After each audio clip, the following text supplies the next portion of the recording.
This is the One Piece Podcast, episode 659 for the week of Sunday, February 14th, 2021. My name is Ed. And my name is Steve. And joining us this week, we have our editor-in-chief, Kelly is here. Hi. Good to have you on. It's been a while.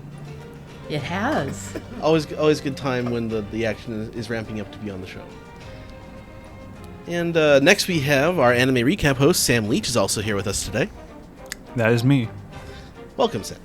And we'll get to the anime episodes a little bit later. We also have comedy writer Abby Denton is on the show this week. It's a pleasure to be here. Fantastic. And we also have our One Piece Podcast contributor, Jill Knight, is here. Hello, happy to be on. Awesome. And so this week we have a manga recap of Chapter 1004, Millet Dumplings, and also a double anime recap for the last two, that's episodes 961 and 962, Tearfully Swearing Allegiance, Odin and Kinemon, and Changing Destiny, Whitebeard Pirates Cast Ashore. So, Wait. Yeah? They named the whole episode after the Whitebeard Pirates who show up in the last 10 seconds. That's the trend with the anime right now. You've been watching One Piece, right, Steve? The titles are previews. You're a fan of properties animated by Toei Animation, right? Works on contingency? No. Money down. Yeah. I was actually, earlier today, I was watching some of the not Thriller Bark, Punk Hazard anime.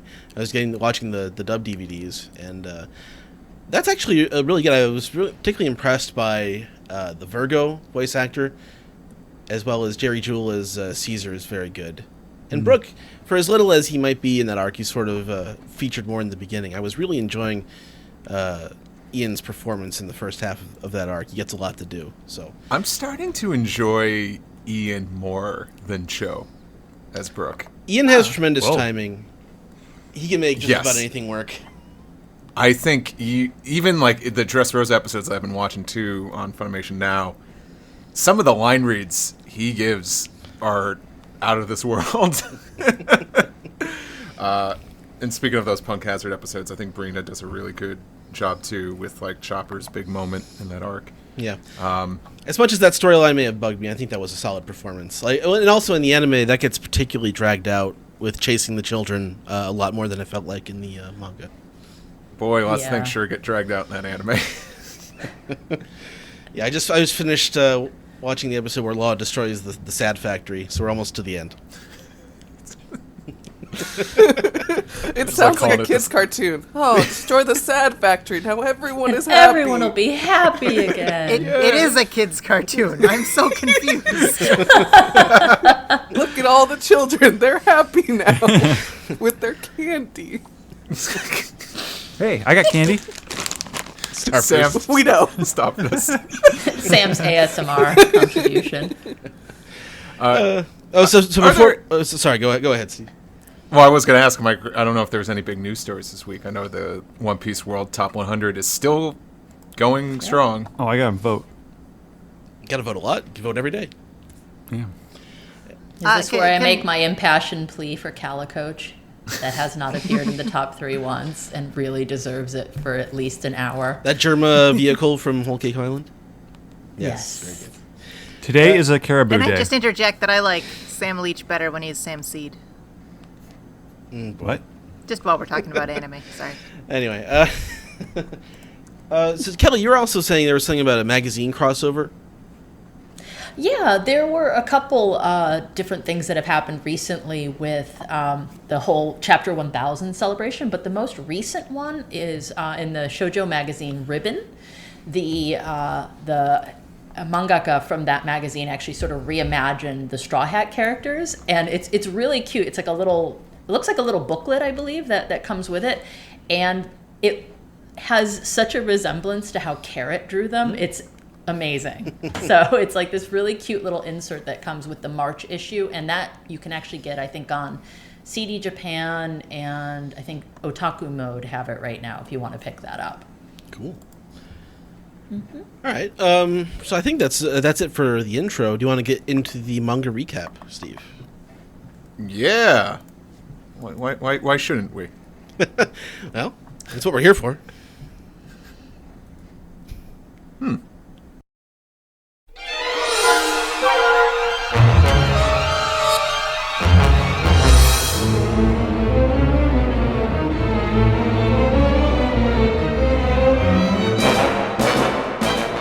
This is the manga recap for chapter 1004, Millet Dumplings. Ed, what's happening on the front page? So I was talking in the intro about watching all that Punk Hazard anime. Like, this is what we were trying to avoid. Just the candy. Yeah. Just stuffing your face. So this is a reader request, and it's Chopper handing out Rumble Ball candies. Again, these are drugs.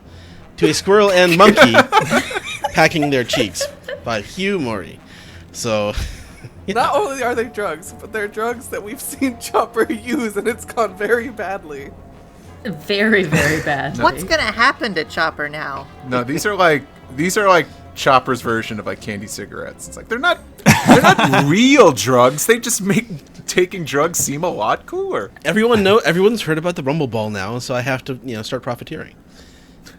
What intrigues me is that he's gone to the effort of designing and printing out packaging for these, as if he's mass producing them. Well, Seriously, deceptive labels here. Nami They're sees his- the Rumble Balls and is like, I have an idea for marketing. It's just the money. yeah, they're his Scooby snacks. Would you do it for a Rumble Ball? Like, yeah, I want to be a huge monster. Let's do this. Would you do it for a nacho cheese Rumble Ball? Oh, that's only in the pup named Scooby-Doo, right? What if Scooby-Doo turned into a giant, horrible Wendigo monster? Scooby-Doo can talk. He's Whenever probably he ate a already a Scooby Zone snack. user. Oh no. All right. Monster Point Scooby. I like it. I'm not. What if he was Shaggy's best friend, and then he just ate one of the screwed up fruits that didn't work right, and now he's just trapped like that? Shaggy's like, oh, buddy. My dealer's Scooby. He ate a fake double fruit, and now he's a talking dog. Shaggy's basically got the effects of a smile fruit, as I understand. Yeah, it. well, he's a He's pleasure. always out of it. Scabby. Scrappy. Scabby Doo. Scabby Doo. Abby Dabby Doo. Casey Kasem. Yeah, but I like it. Shaggy as a gift. Shaggy as a pleasure, and Scooby as a gifter. The rest of the team Man. are the waiters. I'm not sure what it says on the monkey shirt, but it's probably funny. I tried looking. I can't tell more than like 4 letters. Yeah. Yeah. Okay. We don't have Steven's all-seeing eyes this No. week. Let's jump into it. Ed, Yeah. what's going on? So someone's going around handing out dumplings, and someone at I don't want to interrupt, but I absolutely thought this was a continuation of the cover page, and I was very confused at the beginning. it works either way, really. But some of the other, I'm not sure if those are gifters or what, but they're definitely part of the Kaido's pirates, and they're like, Lady Speed is so hot. I think she's hot. Oh, come on, Ed. These are clearly gifters. I don't know what mammal the guy on the right is, but the guy in the middle, he's got a little bulldog or pug in the Yeah, Or that's maybe not a a, bat. decoration. Like- That thing's alive. Yeah. Maybe it's a moth. I don't know. Anyway, so It's the harness that the dog is in, like, to keep its back from aching from, like, holding up in place on its own. It's an anxiety harness. Aw. That way he bulldog could go. Bjorn. That way he could take him into the store to go food shopping. Aw. Poor little bulldog Bjorn. now that we've seen so many more of them, Speed really got lucky with the smile fruit, didn't she?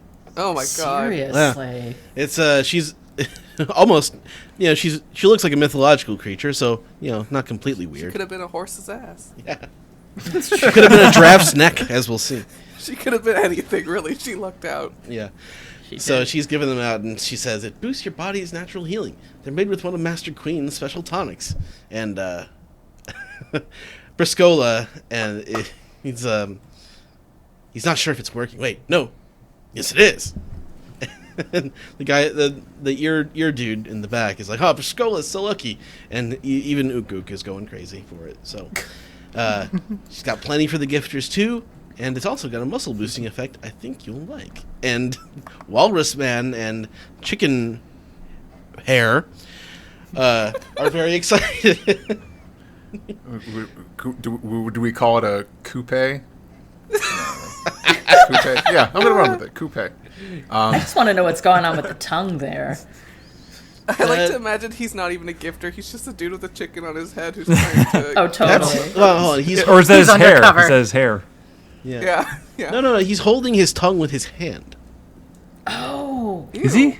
Or is is I think his hand? I think his hand is like by his cheek. It's just a really No, weird. guys, that's his collar. God. That is his collar. You're right. Oh God. It just looks like he has like I a am- thimble at the end of his tongue. Wow. I am finding myself in love with the idea of someone who isn't officially on the crew but goes undercover just by like holding an animal close to them and pretending it's part of their body. get a few panels. belts, attach a dog. But in different panels, it's in different areas of the body because he can't like figure out. where- That's when the Bulldog Bjorn would come in handy. Yeah. Definitely. Didn't he used to be on your back before? No. So we get a small flashback to Tama telling Horselina that she wants to go to Onigashima too. No one's letting me go with them. And because Speed is her servant, she agrees. I'll help you with that, master. And we get her hobby horse boat. And Tama is just making all of the millet dumplings. She's stretching herself pretty thin there. There's a giant pile. And even Speed is saying, Master, you need to stop. But each one of these, Tama says, brings another person over to our side. And in all my life, I've never seen a Wano without Orochi and Kaido. We go to the next page. Is this cannibalism? Technically. I mean, it's been cannibalism since Tama got the Yeah. first time. Yeah.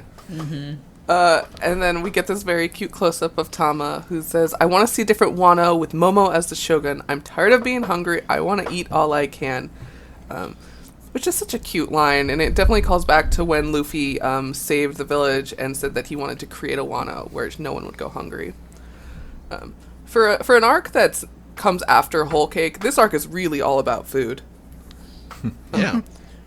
And then Don't you know there's starving kids in Wano? Yeah. Eat all your Eat your house, dear. Eat your house. kids who want it. Sally Struthers in a commercial. You too can save a child. For 5 cents a day. You can adopt a Wano child.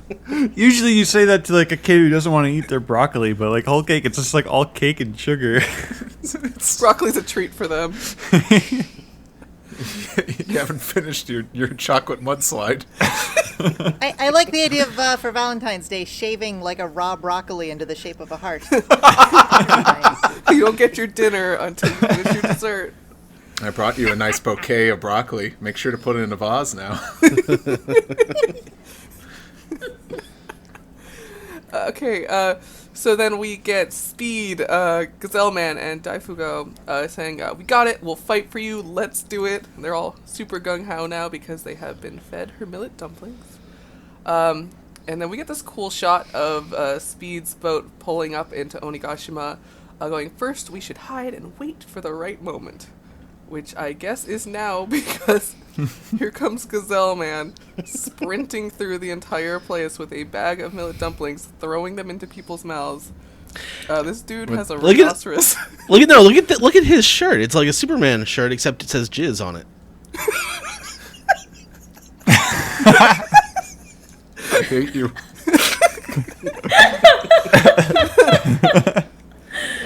I have to read the rest of this page. Or gauze. Ah, that's tasty. Giz shirt. Stop. And then we get Daifugo kind of doing the same thing, just I guess scorpions can run on the ceiling. Is that a thing? I don't they're know. like spiders, I guess. I would not want to find out. Yeah. Oof. I hope not. I hope this is Waking just up in the Oda. middle of the night. It's like, what's that on the ceiling above my bed? And he's people are shouting around him, that's the Vice Warden from Udon, strike him down, I've got a score to settle with you. Oh, those are the prisoners, yeah, yelling at him. But Daifugo, cut me some slack, fellas. Water under the bridge. Which, okay. I don't know if I would believe that, but sure. I only imprisoned you and forced you into slave labor for, God, I don't know, like so many years. Come on. Look at me. I'm the slave now. I get it now. I understand. So as he is going through just shoving things into people's mouths, shouting, "Eat this!" in a really great trio of panels here. I just love that the pig guy is wearing a hat that says Iberico on it. It's fancy Spanish ham. Oh, that's awesome. Oh, that's great. I hope he's a wrestler. I love him. Does look like a lucha mask, or I mean, they also wear like robbers wear masks like that. I think in Japanese. Oh, that's true. That's Does he just have pig ears? Is that? Yeah, I mean maybe. Not even a nose.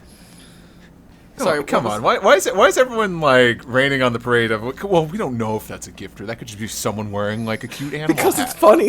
That they're like hiding. Jill, I want to make sure you read all the grunts that all these gifters are saying as they're force fed. Oh, is that my job? Okay. Yes. So eat this. Eat this. Eat this. Now you will serve my master. And with a gahaha, he's just shoving things into people's mouths, as you do. And then we get this top-down view of the map. Right Brain Tower, Skull Dome, as we hear a gra in the background. And we've got quite a battle going on here with Frankie yelling "General left" as the Triceratops charges toward him and almost impales him with his horns.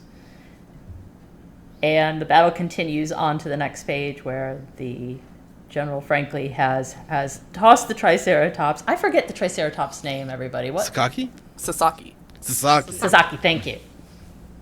So he's just been tossed on the ground, and basically he's just like, hold him. He comes running back towards him. It's General Leap. They're trying to hold down to Frankie, and they're like, hold him down, trying to keep him still for this charge. And you hear Frankie yell, get your grabby hands off me. You damn dirty Triceratops. That's right, you filthy Triceratops. He's so much bigger than Frankie. Yeah, seriously. Yeah. And then a guy with a really cool helmet hat whose name I couldn't find, so maybe he hasn't been named. I hope he hasn't been named, because if he has a name, then I've been neglectful. And he says, we're not just any old soldiers, my friend. We're gifters. We have special powers. Hee hee. And Frankie's not really paying too much attention because he's fighting Sasaki the Triceratops, which is incidentally the best dinosaur. Are we all in agreement about that? 100%. Triceratops is good. Yeah, great. And then Tama comes by with Usopp and Nami and her big lion dog guy whose name I forget. Komachio? And they're yelling for Frankie's attention. Is that it? Komachio, I think. Aw, I love it. Oh yeah, Kamachio. Yeah. I don't know why I pronounced it differently from you. That was a reflex. Camacho. Hey, Hey. Ralph Kamachio. And they're all getting chased by a huge army of guys, and they're terrified, and they're yelling, "Help us, please!" It just went from trouble in Little Wano to big trouble in Little Wano. And Sasaki says, "More gifters, comma, no. Pay later. Block the way behind you." I was trying to do a Simpsons reference, and it didn't really work. We don't mind that on the The show. punctuation in this speech bubble is killing me.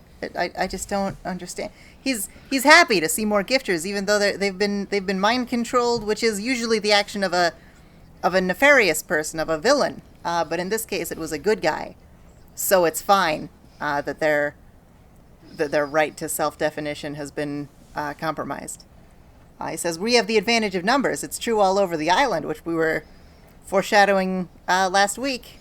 It's a disaster. You can't fight that many pirates. But Tama came here to turn that around.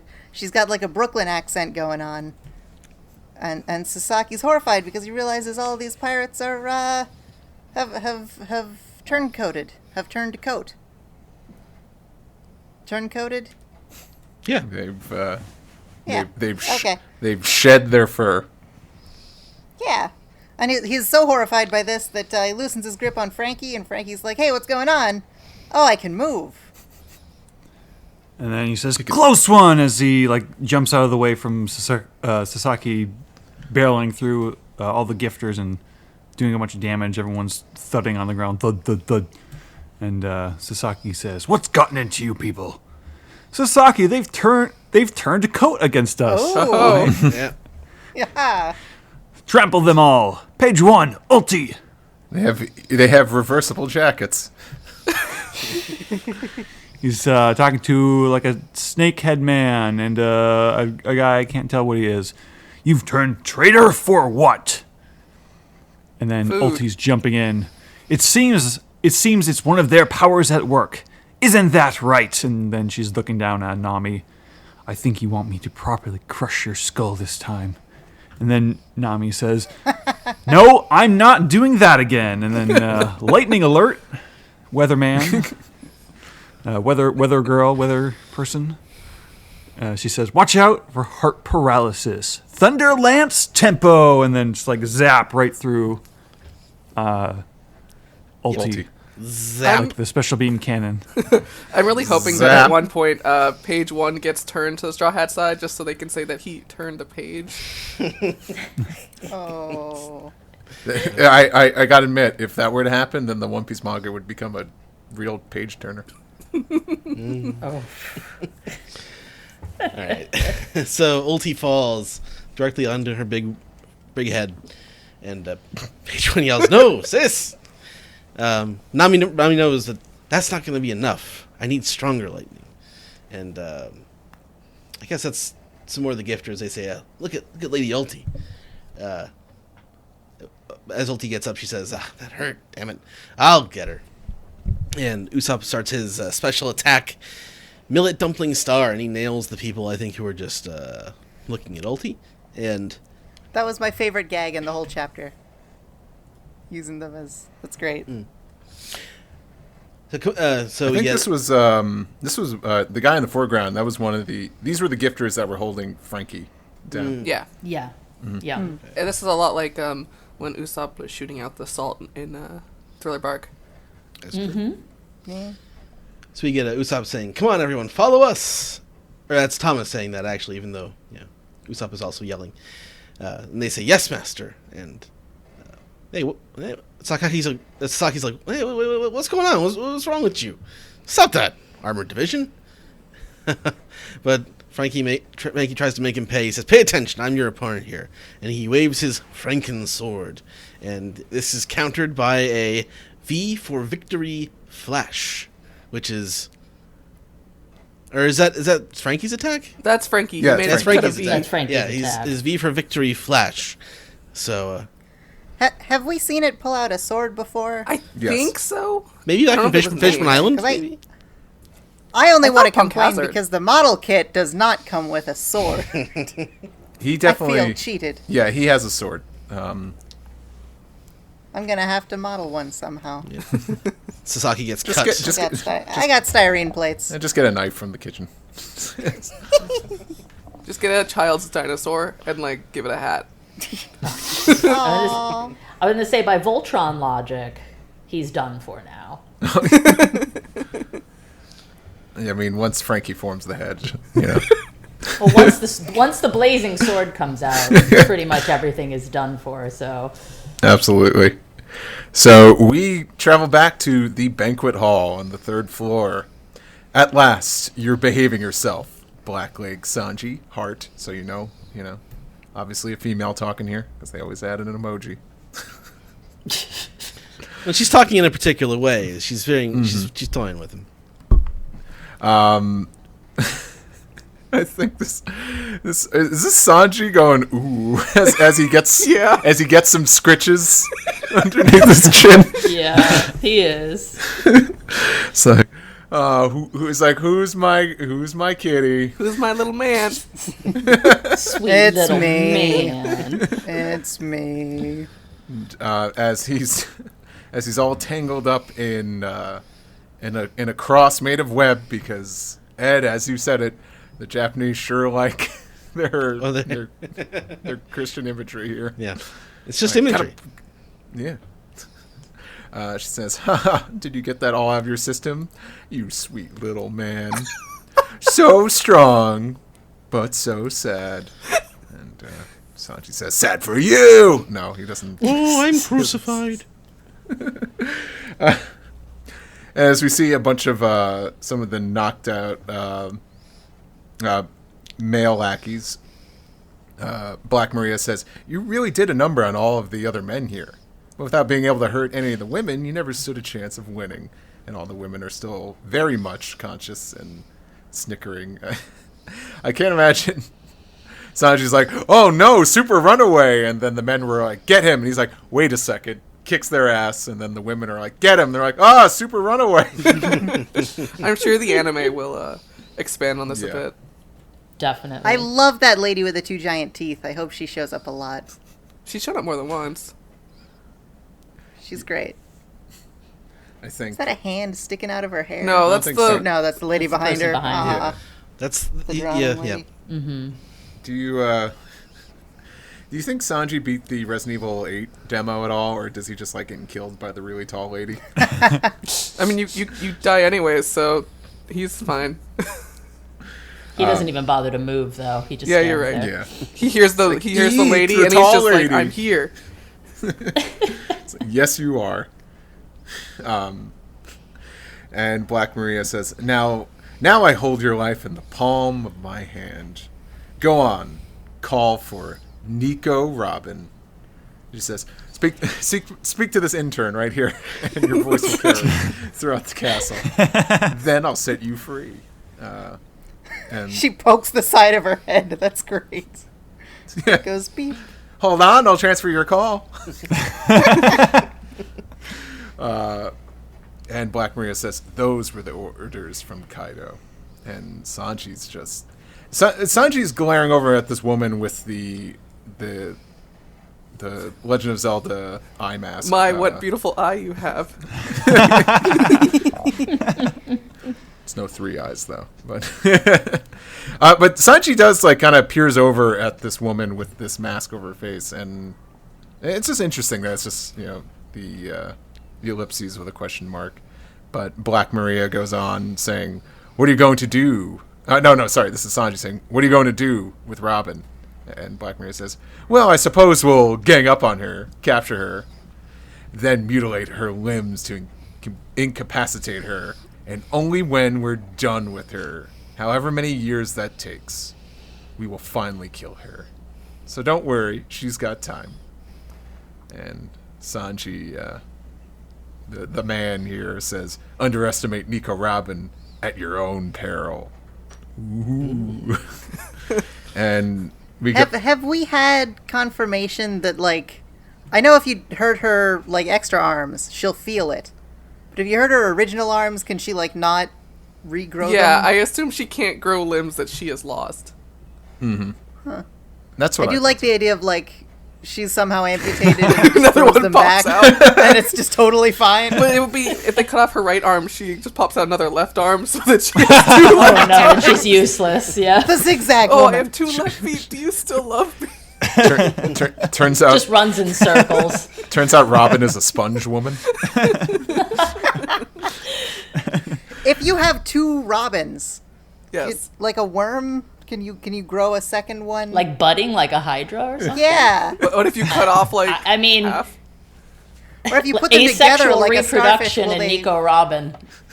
Thank you for coming to my TED Talk. Robin could be her own human centipede. Stop it! Oh man. Gotta climb up on the Robin's back. Oh, Say, cut off a Nico Robin, another takes its place. So, all right, we're back on the performance floor, and Bao Huang is detected. It's like she's a freaking surveillance drone. Yeah, I like as that we- she's got her arms out, like she's, I don't know, announcing it. Great. Danger. Queen has not done his astro chores. And we peer in on that eye mark on the mask that covers a whole lot of these women and cats and other people. as we go to the next page. And we're looking inside of that eye mark now, and we have Akazaya samurai detected. They have escaped the roof, bruised and bloodied, but still breathing. Location beneath the roof. And I can't even sustain that, so I'm going to stop. In the treasury repository, and we see this flying version with the eye. So they are on the castle exterior, second floor. So they've escaped from Kaido. I'm occupied at the moment. Is there anyone else? Head to the treasure room at once and kill all the samurai for good. So then we go back over here to Black Maria, and she's like, yes, I'll go, King. The floor is connected to the second floor of the treasury. You need me to finish off the Akazaya? Yes, that's it. And then Sanji's like, Kinemon, is he down? No, stop, don't go. And going back to one of these spies, and I love this one because it's a little mouse with the mask over it. Keep your wits about you, for in that room I see 10. It's hard to make out through the gloom, but someone is attempting to save the samurai. Go now. Go quick and kill. I was about to say. Someone is there. Doom. And we have... Bang. Yes, and we can see this cloaked figure rustling in the middle panel, and then we have a close-up of a shrouded figure that looks like they might be crying. I am absolutely not ashamed to say I didn't see the middle figure, so I definitely assumed that was Eneru on the bottom. And What was is just this? like, what? Okay, let's talk So about many this people now. No, that's like What? Yeah, what we is? got I mean, wrong after another thing, I was like, oh, obviously it wouldn't be, but that was my first. And Isn't that Eneru's the- back with his post-time skip design. He's like, turns out drums on your back is a dumb idea, children. Exactly. so They kept getting caught on things. that's like hair, right? Like the hair hanging down. It's That's very what weird I looking assumed. for hair, but Those would be his earlobes, surely. Well, the issue is we also have Fukurokuju, but obviously that's not his head, so it's like, I don't know. It Yeah. looks like an earlobe. I don't know. Even I missed the figure in the second to last panel, but I was still like, oh yeah, it's Iori. Well, that's the only reason I was able to kind of go, okay, it's not Fujiku. Was it Fukurokuju. Raspberry. Thank you. Fukurokujo, because the height Yeah. wasn't What right. kind of nose so- does Fukurokuju have? Hold on. Big ones. It didn't. I mean, it looks pretty, thin on the Yeah, sides, but the height it's just the compared to height that Kinemon, it wouldn't- did it. Yeah. He's a regular person. When Lost took the Akazaya and moved them. Also, his did earlobes they- are really fat at the end, so yeah, it's did true. he- But they're kind of cut off Did he with move the, them here? the Did shoulder. we see it? Or were they moved Yes. out? Okay. They were So- moved here, yeah. Yeah. So With the cloak in the middle panel, I keep thinking it's an aged up version of Sugar from the Dressrosa. Time Well, to turn it's you hard all into samurai action. it's hard to tell. It's funny with this cloak because if you remember, there's been someone in a cloak kind of following them for a little while. So I think it's probably the same person because if you remember that panel with, was it Robin and Jinbei talking about how now the grown-ups to talk to each other, they have that little scene where you see someone rustling in the bushes. I thought that might have been Tama. Yeah. See, I wasn't sure if it was Tama. I kind of was thinking it was maybe this person. do you know what chapter that would be? You probably don't know. 979? It's got to be Eneru. He has a penchant for hiding in bushes. I think it was 979 because I looked it up earlier. I think it was 979. Yeah, I know. I do recall that. Oh, yeah. yeah. I forgot about this. I thought that was Tama, but Well, the only reason I wasn't sure if it was Tama or not, because you've seen Tama, so why would you hide? I guess in my mind I was like, if it's a character we've already seen, wouldn't we just show them? Like, that doesn't give I think you- for the suspense, for the doesn't get you cliffhanger. reading Yeah. next chapter. I just feel like Tama isn't suspense. Do you know what I mean? I mean, Well, yeah, I mean this isn't Tama in this chapter.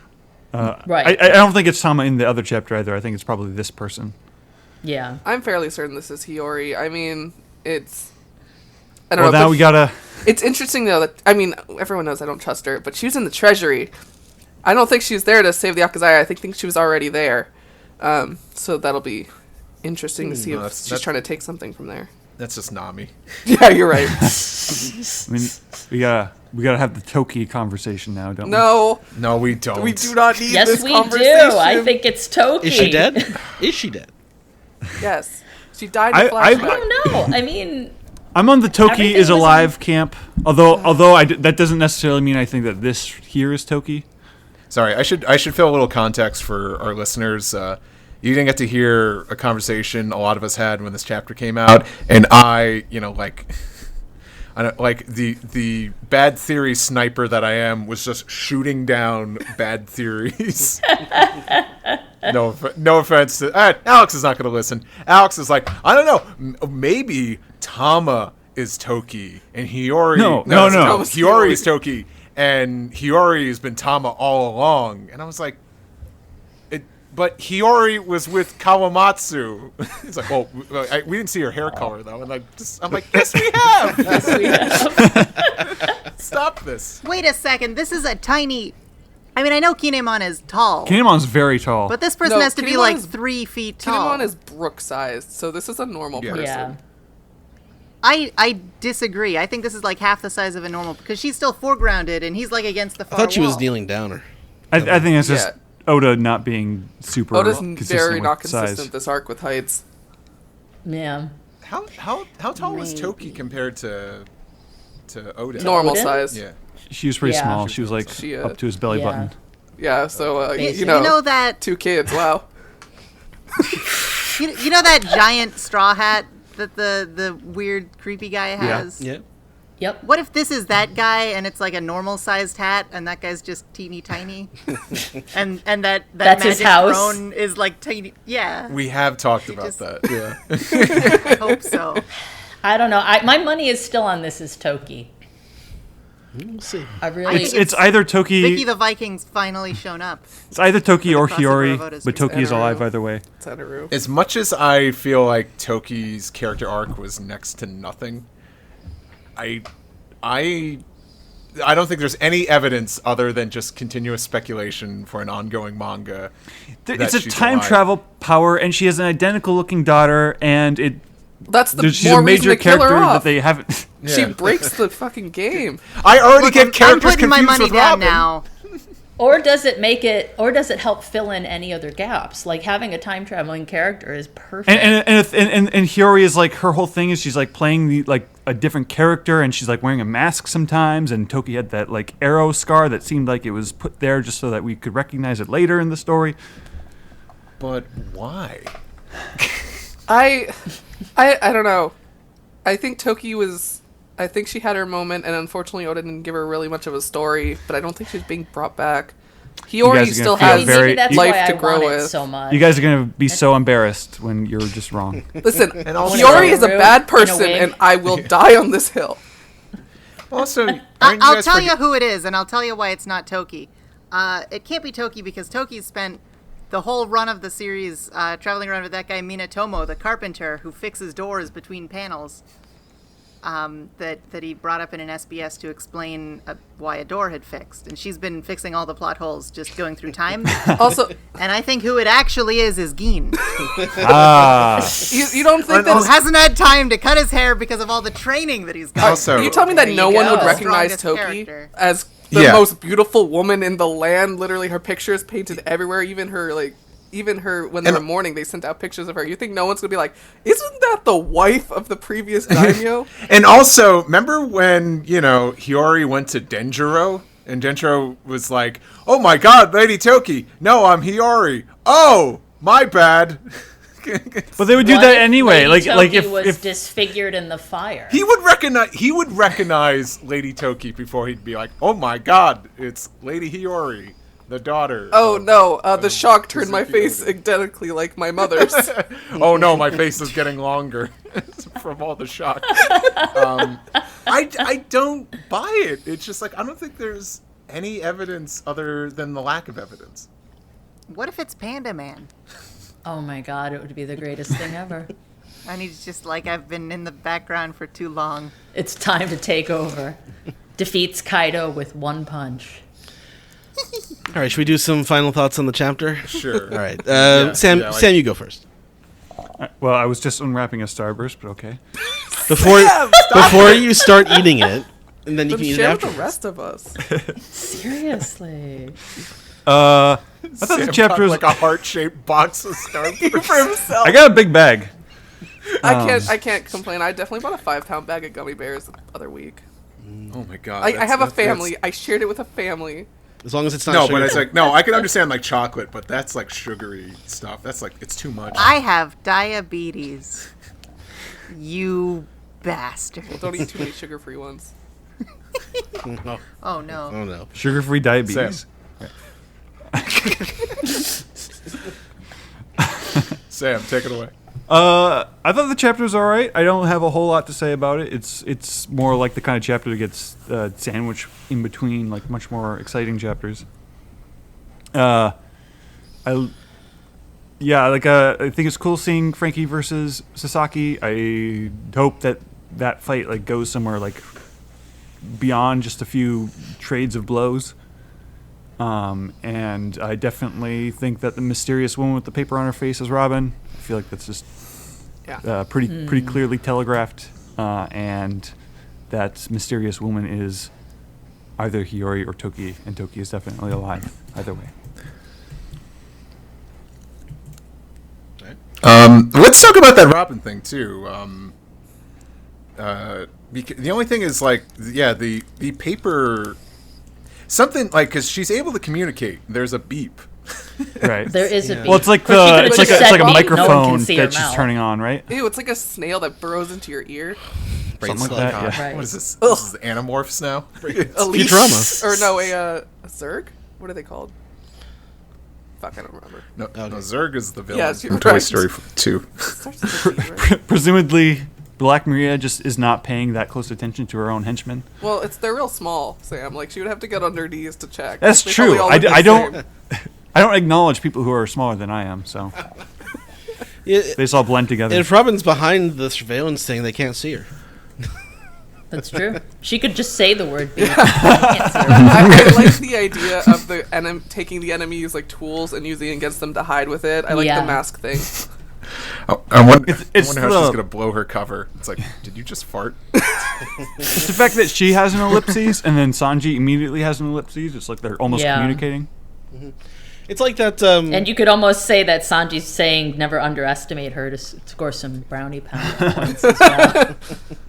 He's simping her Yeah, he's right got- now. He's gonna bring that up later. Like, hey, remember when I? Remember Are you when talk- I simped you so hard? Are you talking about the beautiful and ever so talented Nico Robin, the best member of the crew? And she's like, did you say that Exactly. when you were captured by a woman after you beat up everyone else because you couldn't, fucking do your job? So, yeah. all right, Jill, what are your thoughts on the chapter? Yeah, kind of with Sam. This is more of an in-between chapter, but seeing that payoff that we've all been expecting for Tama is great. I love that they're at this point, especially after last chapter with the Go metaphor and them being surrounded, seeing them literally stuffing these millet balls into these characters' faces and making them turncoats is really fun. Especially Triceratops' Triceratops. Triceratops. Especially after his reaction is real fun because it's gonna be great seeing this like group of gifters, a zoo of gifters, if you will, running around the entire place, but actually being on our side. There's a few panels I thought were really good. I love the two panels where it's Usopp and Nami like shouting "Help us," but then they're like, "Haha, gotcha," with Tama looking all determined in front. I thought that was super cute. Oda's been killing it with faces recently. And the V for Victory Flash panel is great. I love it's literally like a Triceratops like flying onto its back with I guess a V being cut into its stomach. Fantastic. I really hope the anime does a good job on these fights.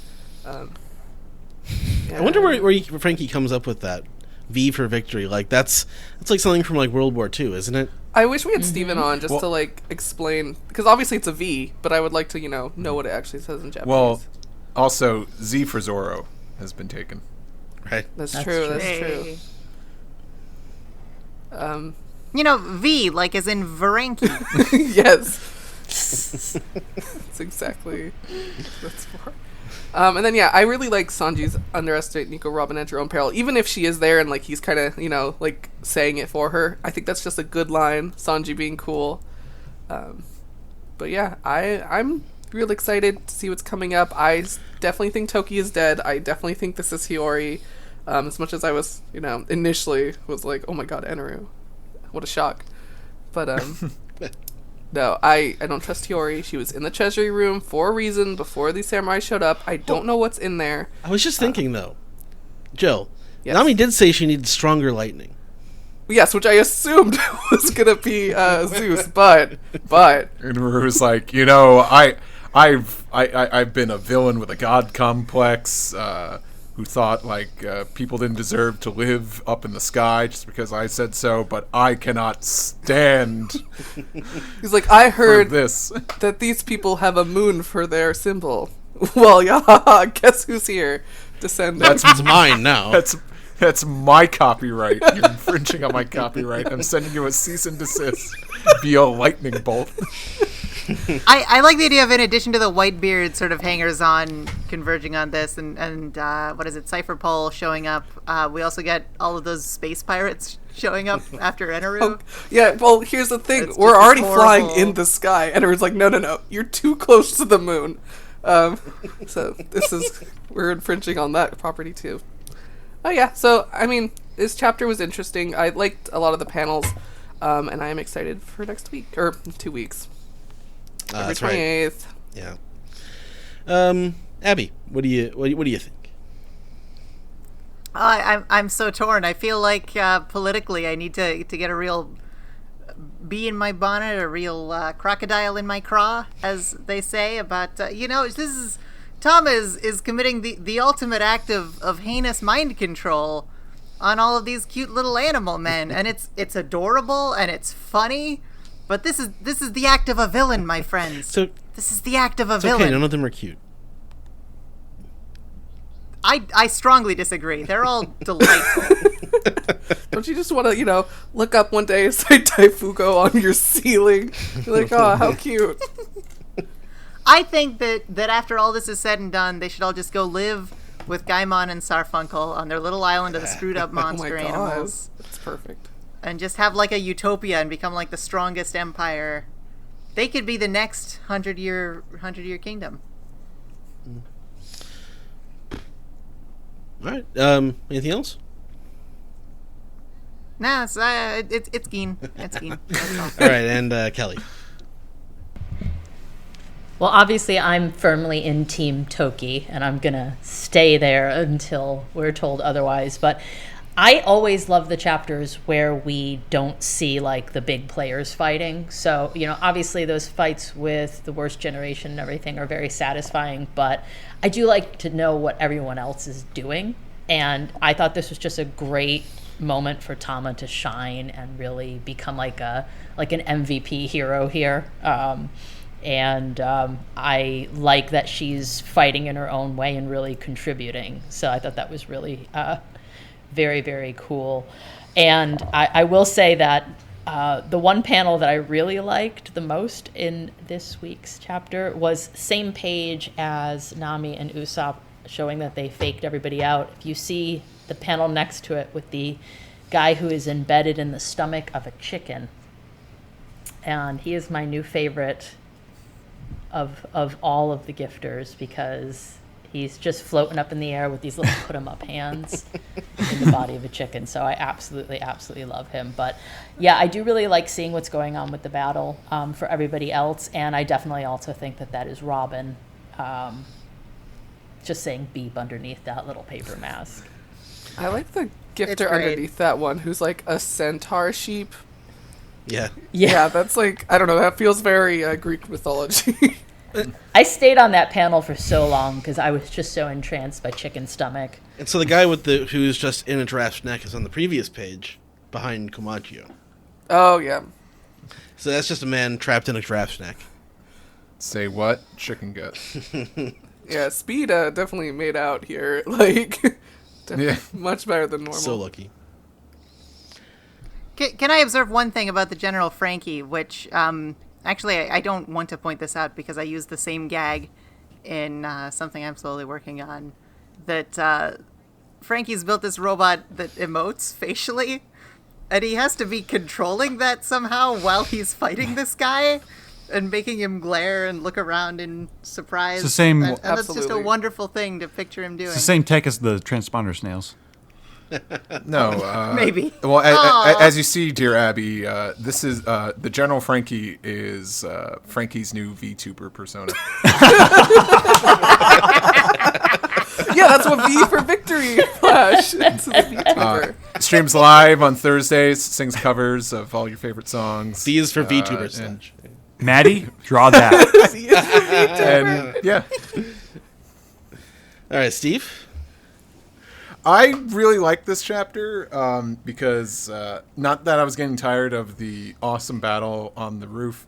It was nice to see, nice to get an update of everything going on below. Great to see the return of Speed, and of course, Tama being a huge factor in turning this battle around. I'm looking forward to the chaos and the fallout from this.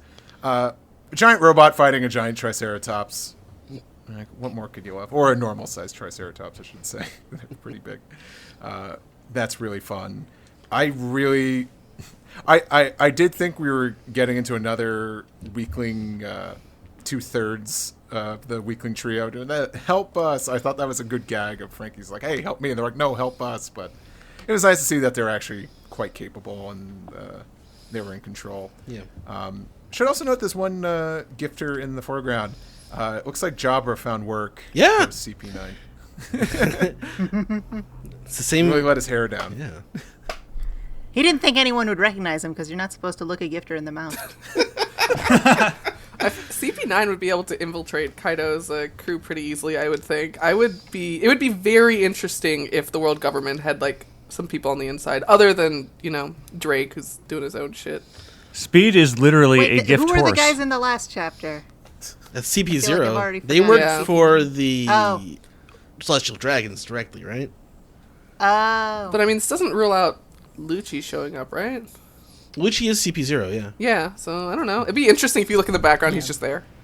Or Hattori. Other than that, yeah, the action's fun. I felt like there was talks of Robin fighting Black Maria weeks ago, so I kind of Yes. found it interesting that she's getting tied into this Black Maria boss fight. And I'm looking forward to seeing what Hiyori has to say. And all right, then what I'll just say is that this is sort of the chapter that we get now because people who are below supernova level don't get full chapter fights anymore. So this is the sort of chapter we get, and it's useful for establishing, if not power levels, but like scaling. Just what role can you have with the strength that you have in this crew? So, like Usopp and Nami get to do these sort of interesting operations where they're sort of running around doing secondary things and helping to fight, but not necessarily battling on their own. Like she'll throw a lightning bolt and ulti will go down for a little bit, and that'll slow them down, and they get to do this other stuff with shooting the millet dumplings. Whereas Sanji and Robin might actually get to have a whole fight, which would be really cool. But I think if it would be a fight like we're getting with Frankie and Sasaki right now, where it's sort of you see it in the middle and it comes in and out, and it'll end eventually, but it's not like we're getting a whole chapter for itself. But yeah, I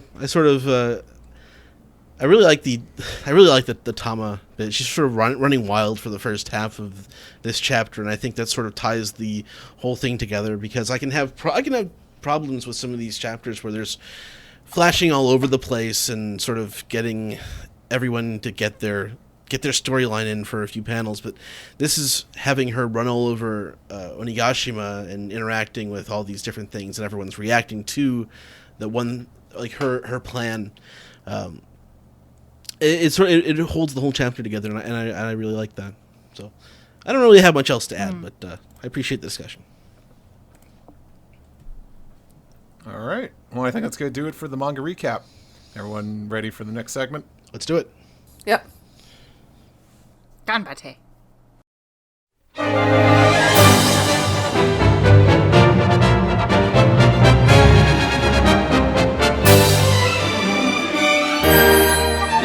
This is the double anime recap for episode 961 and 962.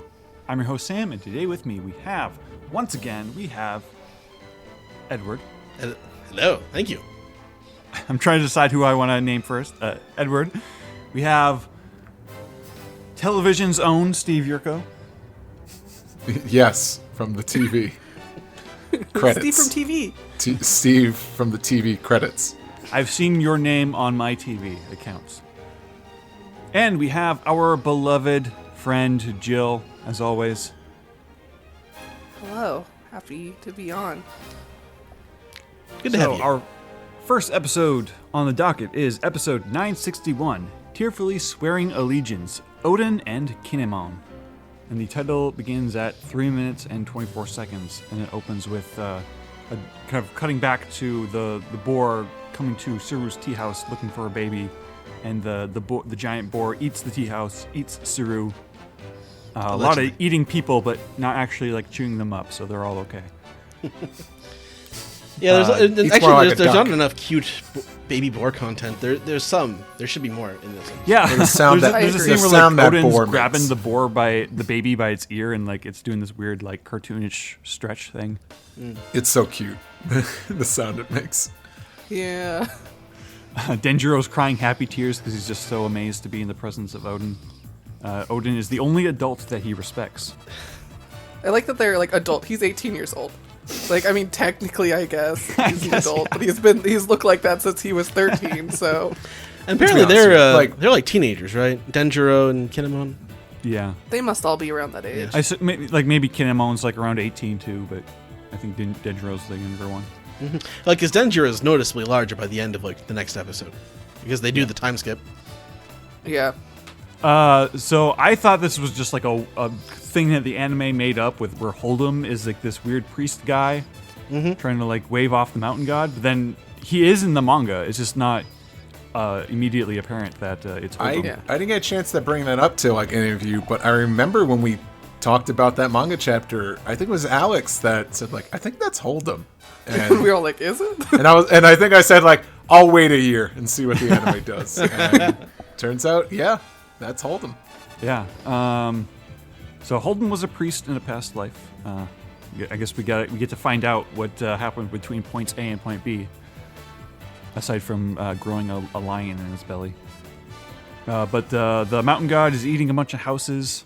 Hyogoro and his men are all appearing in town, and they're getting ready for battle. He's buffed. He's buff. The original kidnappers are now like begging. They've like found Kinemon in the alleyways, and they're like begging him to give the baby back.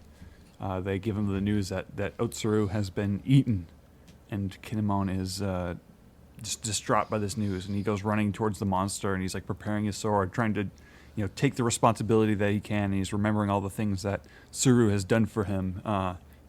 What we've seen so far is she's just kind of he steals from her and she gets mad, but it seems like that she's done a lot of like kind of covering for his ass. And This sequence of flashbacks, it's really cute because Yeah. it reminds me of Leo and Manchuri, where Oh, yeah? he obviously Yeah. can't tell. He can't see the romantic chemistry there or the feelings she has. yeah, Leo's funnier because it's like the princess is so mean. She asked me to carry her and take her out to eat. She's mean. It's very Yusuke and Keiko like combo here. Yeah. Like she's the only one that can really make the him delinquent. Yeah. I was gonna say Laguna and Rain, but nobody here would get that joke.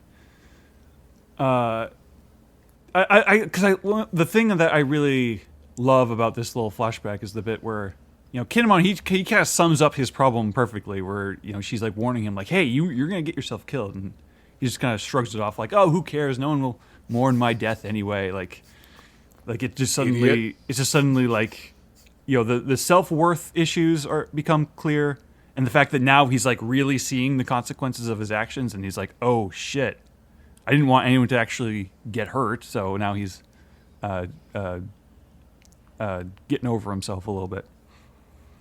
Then he just gets completely owned by the boar snout, just gets punched right in the face by a nose. And Odin acknowledges Kinemon's guts, and he's appeared on the scene with the baby. He's holding it up with one hand, just all cool and dramatic. The boar is coming at him. It's Odin, two-sword style. Big, crazy animated sequence, cuts the piggy in half. I love when Odin's like kind of winding up to dash forward, and you get that little bit of like the anticipation in his movement before he like slingshots towards the boar, and he just like slices it right in half. And obviously there's like a delay because it's a samurai thing. I watched it like 4 different times. It was great. It's great. Yeah. Like they love to do this. This is the big spot for the episode. This is the big what's it called? The money shot. No, what are those nerds on Twitter call this? Sakuga? Sakuga. Yeah, this is the Sakuga moment, and they don't skimp on that. They do like one per episode, so the rest of the episode just sort of looks normal, and it's at a sort of normal pace. But this is like over animated, and it looks great. So gets cut in half. All the people that were inside its belly are now free. Tsuru is safe. You don't like see like Tsuru like coming out of like the guts of the pig or anything. You like she's Covered just in blood. kind of there, and she's like looking for Kinemon, and she cries in his arms. Yeah, she's fine. Like nothing happened there. She's totally fine and clean, and yeah. A quarter of the capital was destroyed, but thankfully no one died. And spoilers from the manga, apparently not even the pig. But all the men around are they're mad that they kind of have to like Odin now because they thought that was pretty cool. And Kinemon's like trying to speak up, ready to take the blame, and Odin stops him like, nope, just I'm used to this. Let me receive my disownment because his dad's like assistant dude comes running in with the paper disownment thing. And He's like, I want to leave anyway. yeah, he's happy. He's like, all right, fine, fuck you guys. You can't fire me from the family. I quit. Kinemon and Tsuru. Kinemon's crying like tears of gratitude, like I could die for him. He's got a new male role model in his life. We have middle-aged Shimotsuki Yasuie, and a young Orochi appears, and he's like groveling towards Odin, who's like visiting Yasu, who's basically like just like his uncle. Yeah, I never noticed really that, but the Shimotsuki crossed swords on the retainer's like on his clothes are the same as the ones from Zoro's school. It is the Shimotsuki family thing. Mm-hmm. Yeah, and the blue hair too. Oh yeah, huh? I laughed when Orochi threw himself into the mud. Like obviously it was like preemptive, part of just it was just. Yeah. I was like, yeah, you deserve that. Lay there. So it looks like we're getting more than 2 eye catches for this flashback. We've got Luffy, Tama, and Zoro hanging out in one of the eye catches in Okobore Town, and a shot with Kin, Odin, Denjiro, and Tsuru together. We got a different one in the next episode too, didn't we? Yeah, I think we get one extra one. So like they are mixing it up and with what Shanks, Roger, and Odin. Don't remember. I mean, like the Roger one was from the first flashback episode. Okay. I don't remember what I didn't write down what the most recent new eye catch is, but so Odin, he's off to go find a monster in Kuri named Ashura Doji. Odin leaves the place completely trashed, the little room that he was staying in at Yasu's place. Orochi's saying that he saw Odin steal money, but Yasu knows Odin wouldn't do that because he would just steal right out in the open, so he's starting to find Orochi suspicious. Orochi is like, oh yeah, he totally did it in front of me. I was too scared to do anything. Bullshit. Yeah, okay. Go lay in some mud. So now Keen and Denjiro are following Odin around, just like being his number one fans, and Odin makes the classic Odin face. We've got Keen and Denjiro. They're so determined to like be his retainers that they're standing out in the rain, and Odin has to like let them in because he feels guilty just having them stand out there. There's a cool transition right after this scene too with the paintbrush. That's great. Yeah, I like that. Odin, Yeah. Yeah, he's writing in a journal. He heard that pirates like to, log their adventures in journals, so he's going to do the same thing. He writes about Izo and Kiku, who invite themselves to eat his Odin, and he's like getting mad at them, like, no, it's my food. but they just kind of latch onto him, and then hey, now they're part of the family now. It's that simple. Kanjuro was a freak who cut people's hair off to like turn them into brushes, basically. I've always liked the way they've worded that. No, Freak. he got persecuted, but he deserved it. Yeah. Not interested in finding out more about that. So we got like baby. Like, whenever I see like Raizo in these episodes, I feel like he's wearing like a toddler's onesie or something. Oh yes, agreed. It's just it's the swirls on his cheeks too. Yeah. Like everything about him is so strange. Even though he's like still really large compared to like normal humans. Oh, so He just looks like a toddler with a giant head. who is who is the woman who turned him down? That would Any be woman. Shinobu. Yeah. Oh, was it? Yeah. I mean, well, the implication, I think. We have a shot of Ashura Doji. He's in curry and he's draining blood from a snake, looking all sinister. He's actually the most interesting one of all of them. I didn't necessarily have the reality. The fight's in the next episode. We'll talk about it then. But I really enjoyed that. Yeah, and so Yeah, I liked him more as we've seen it a lot. And you know what? I didn't like his character design at first, but I don't know. I love the fact that he, like, there's every time they show him with like cherry blossom trees and then like with the pink hair, and that he's kind of like a mountain of a man in himself. I think it's really he's like good. a big round dude, but he like throws himself around like and just flies and slashes and he just seems very swift and powerful. Yeah. I like that a lot. So I guess the group now is just like kind of wandering around Wano, just kind of doing whatever, and then Odin sneaks off to Curry, which he said he was going to do a long time ago. But the gang are like, oh no, Odin, he's near Curry, he's not going to be able to resist going in there. And they're right. Yeah, so they're running to catch back up with Odin, who's already off in Curry and starting to fight with Ashura Doji and his men. And the episode ends on a really cool, like, intense close-up on Odin's face. He looks insane. He looks deranged. Yeah. Well, he is Odin after all. Yeah, I mean, yeah. To be continued, episode 962, Changing Destiny, the Whitebeard Pirates Cast Ashore. The title card begins at... I mean, they do, technically. They show up on shore. The Ice Witch Whitey Bay. The title card begins at 2 minutes and 39 seconds, and the group is asking him, "Are you Koziki Odin?" And Odin says, "I am disavowed, so I no longer go by a name." And then there's the big lightning storm. Odin's glowing red like a DBZ character, and then just fight, just big fight in the rain. Odin, he's fighting the Ashura Doji's goons. He's fighting Ashura Doji himself. They kind of clash for a bit. There's a big cool scene where they clash, and then the sound goes out, and like the rain is in slow motion, and you see the little water drops around them. And then this is all like cross-cut with the rest of the group, like running up the mountain, trying to catch up to Odin, and hoping he hasn't done too much damage, I suppose. And they get there, and Odin has taken everybody out. He's on top of Ashura Doji's like unconscious body. Actually, no, he's still conscious. He's just beaten. He just looks. He looks like a biblical figure. And he says, "Hey, do you guys still love me? Help me out with your wisdom and strength. I've decided to head up this helpless scum as their king." So he's rounding up the no good ruffians, and he's starting a new country, I guess. Yeah. I like that. I love that whole fight between Odin and Ashura Doji. It's very intense, and it's not like Sakuga animated, but it looks really good.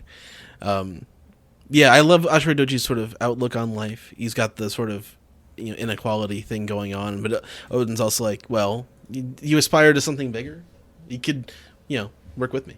I like that. I've always liked that, I mean, it's not just anime, but that Oda has shown that Wano wasn't, like, the perfect, beautiful country before Orochi showed up in Kaido. Right. It had its issues. It had its Odin own... made some of them better.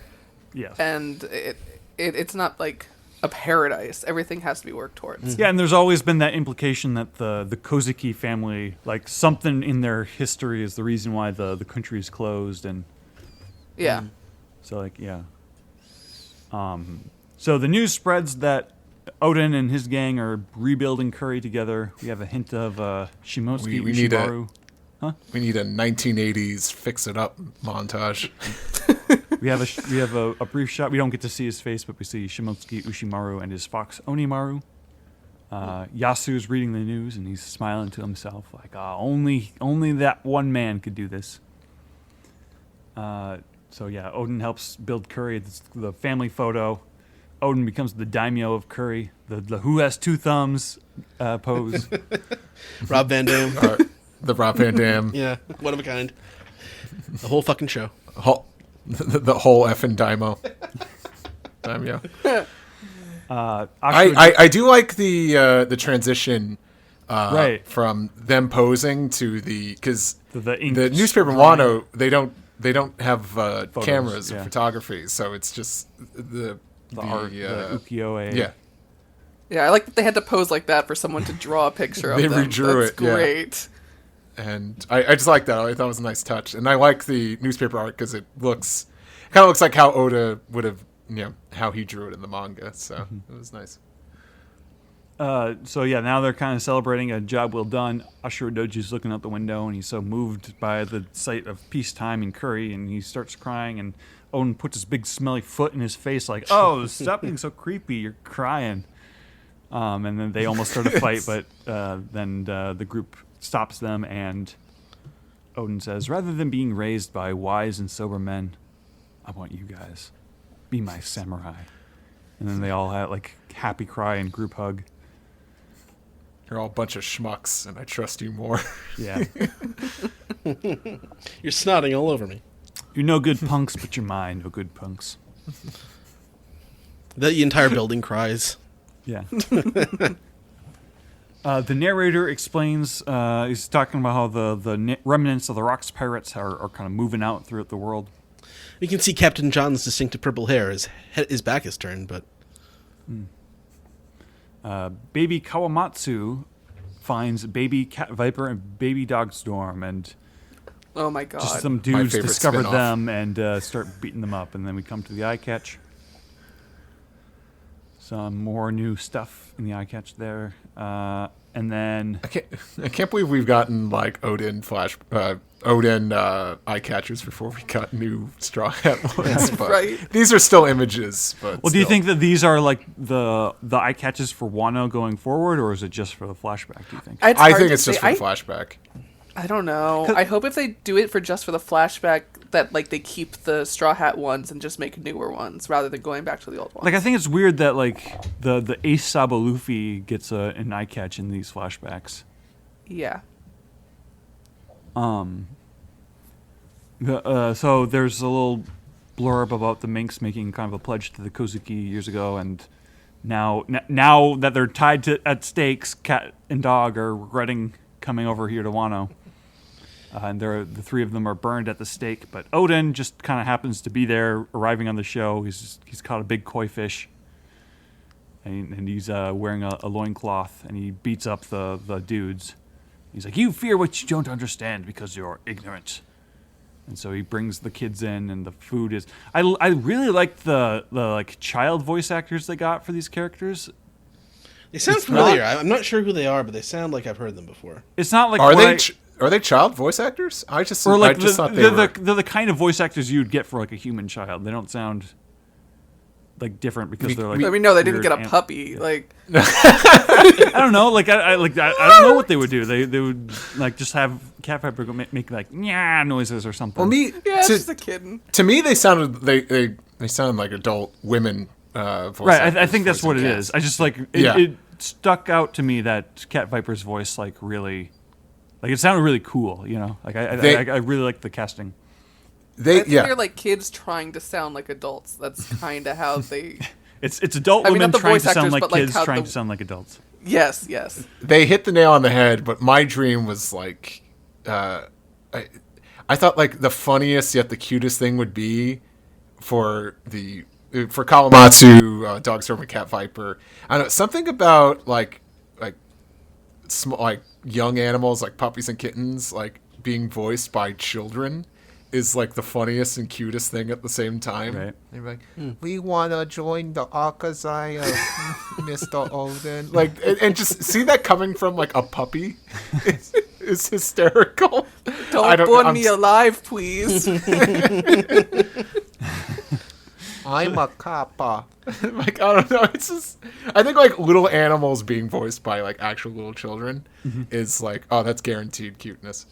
Yeah, I don't recognize any of the other shows that these people have been in. I was looking up the voice actors. So they're eating Odin.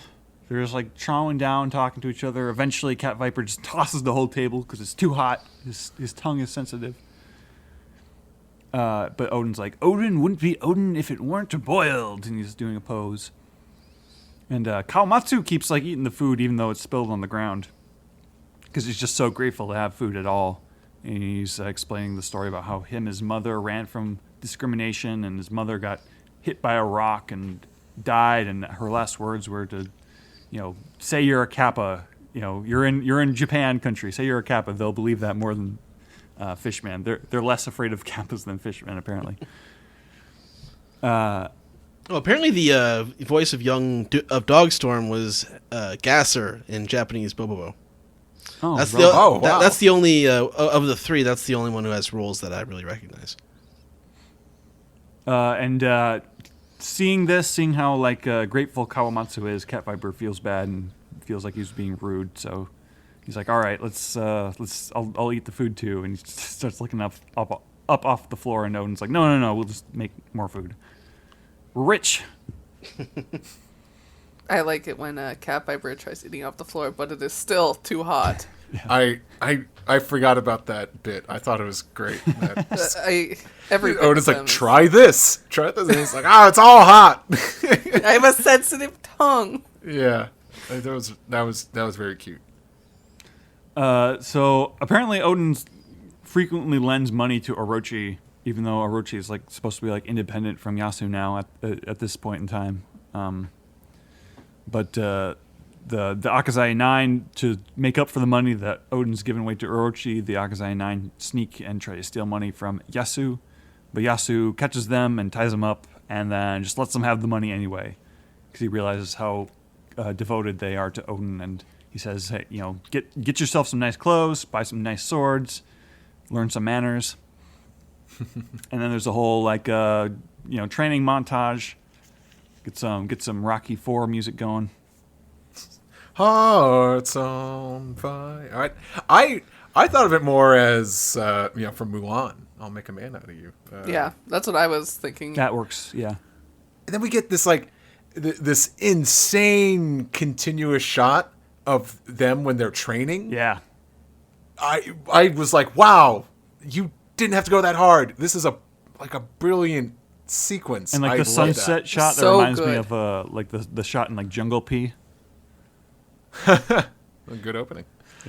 I like this part where like Kiku's practicing. It's the samurai pro. I think the samurai pronoun is Sesha, but she's saying Hesha. I don't know if that's like a different version of Sesha. I think was Steve- I think they're just learning to read. Well, like this is where she's No, like getting no. that. No, yeah. This is where she's getting like the samurai pronoun. Oh, Right. okay. Yeah. But like, what was like Steven's version of the joke? Did he like have her like it was something really funny? Like she just said like thou or something. I don't remember. Let me see. I'll grab the volume. Is that one in, in English? Keep talking. I mean, I don't think it is, but I'll check. No, I think it is. Yeah. Yeah, he says practice manners, and she says this one. He's like, no, not like that. You gotta say it from the gut. So yeah, I think it was a case of Steven saying like, yeah, this was kind of hard to localize, but I think that's kind of basically it was like the pronoun thing. Right. there's, Yeah, the- like that gets yeah, there's the translated as male- the this one, like with Rowan a Attention. heart though. Yeah. With a heart. With a heart. Yeah, but no, that's still like a really cute scene. Yeah. So 3 years later, which is 30 years still before the present day, the people who, like, they haven't seen Odin in a while because he's been hanging out in Curry. We're in the flower capital now. And but they're amazed when they see Odin's vassals parade through the capital. They did not expect that sort of ragtag bunch to seem so strong and distinguished. And Odin's dad is later like, Odin, you're such a great man now. And Odin says, I've only been made great. And Dad can't believe that Odin is grateful to anyone. And then we get the titular scene of the episode where the Moby Dick has washed ashore and the young Whitebeard pirates are just kind of hanging out. Like they got washed up and they need to get their boat fixed, I guess. My notes here are vague because Funimation's player like delayed the subtitles like super weird, and I had no idea what they were saying. But basically, they need to go into town. Baby Marco wants to go in, but Baby, he's a teen. teen. I Marco, thought he was a lot younger. Maybe it's just the case of I think they just used the same voice actor, but I was like, oh yeah, it's a little kid Marco, and then he's just like, hey, it's me, Marco. Hello, hey. MTV's Can I get you a teen coffee? Marco. Yeah.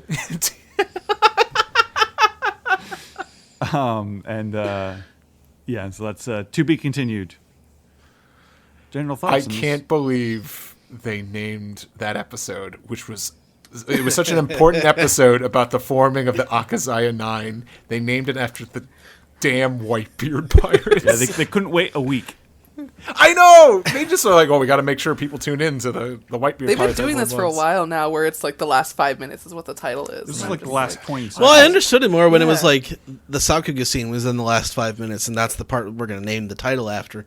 Even if it is the last Yeah. thing that happens, that's the Yeah. big set piece. But like this is literally like 20 seconds at the end of the episode. It's God.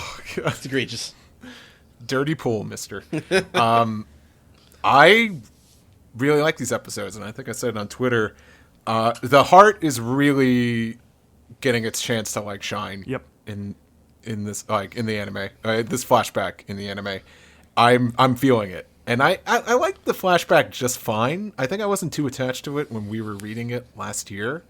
Now I'm getting like I'm like all in now. I think Like especially like the way I feel about Ashura Doji now. Like I like him much more Yeah. now than I did. I think Yes. when I read this in the manga. just that little bit helped so much because I couldn't really describe his character too much. And the bits of Sakuga here and there are great. And I think you really should why not really make these action scenes the best they could possibly be. But no, I'm really feeling it. I'm looking forward to seeing more from this flashback. I'm not like, nah, get back to Luffy and the gang. I'm like, no, I want to see more of these characters. They're really getting a chance to flourish. And even we talked about earlier, and even though I liked it in the manga too, I thought the scenes with Otsuru and Kinemon were just very endearing. I like their relationship. One of the only true pairings in the canon One Piece. Ed, Jill? No, I don't really have much to add. I really enjoyed these episodes, and I have a higher opinion, I think, of the Odin flashback. I think because of the anime, which doesn't always happen. Yeah, same for me. I have been enjoying the flashback since it started. It's been really fun. The little moments of Sakuga are great, and they've been really working on Steve was talking about how the transitions are kind of neat.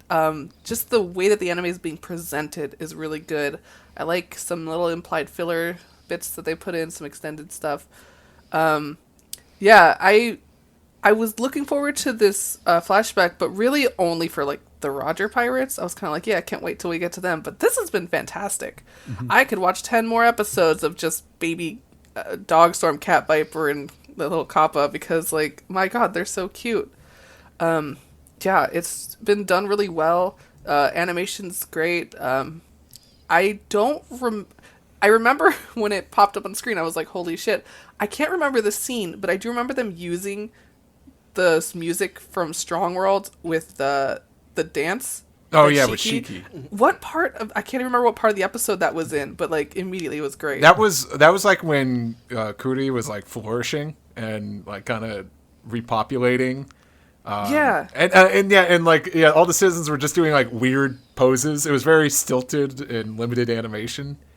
Yeah, I thought it was a weird choice, but I really enjoyed it. I don't know. I've liked seeing them I don't know, quickly it's a very quick found family you see get together. So I'm excited to see the Whitebeard Pirates. I'm excited to see more of this. It's been really good so far. Oh, cool. Yep, I'm pretty much entirely in agreement. I think the anime has been moving at a really good pace. I think you were right, Jill, a couple weeks ago when you said that it was like a chapter and a half. They're moving through the material so far, faster than a normal One Piece episode. Like they're fitting more in. If an episode like this came out like 1 or 2 years ago, that they would have dragged it out a lot more. Like the montage that would have been like the end of the episode, the training montage, but it just kind of keeps going. Like it's really dense. There's a lot of different scenes in each episode, especially the second of these 2 episodes. Like I said last week, it just feels like what's good about this flashback is really just going to breathe, and this is going to feel like the definitive version of the story, which is really exciting. I think they're knocking it out of the park so far. All right, cool. All right. Yeah. Shall we move on? I think we can move on. All right, cool. Works for me.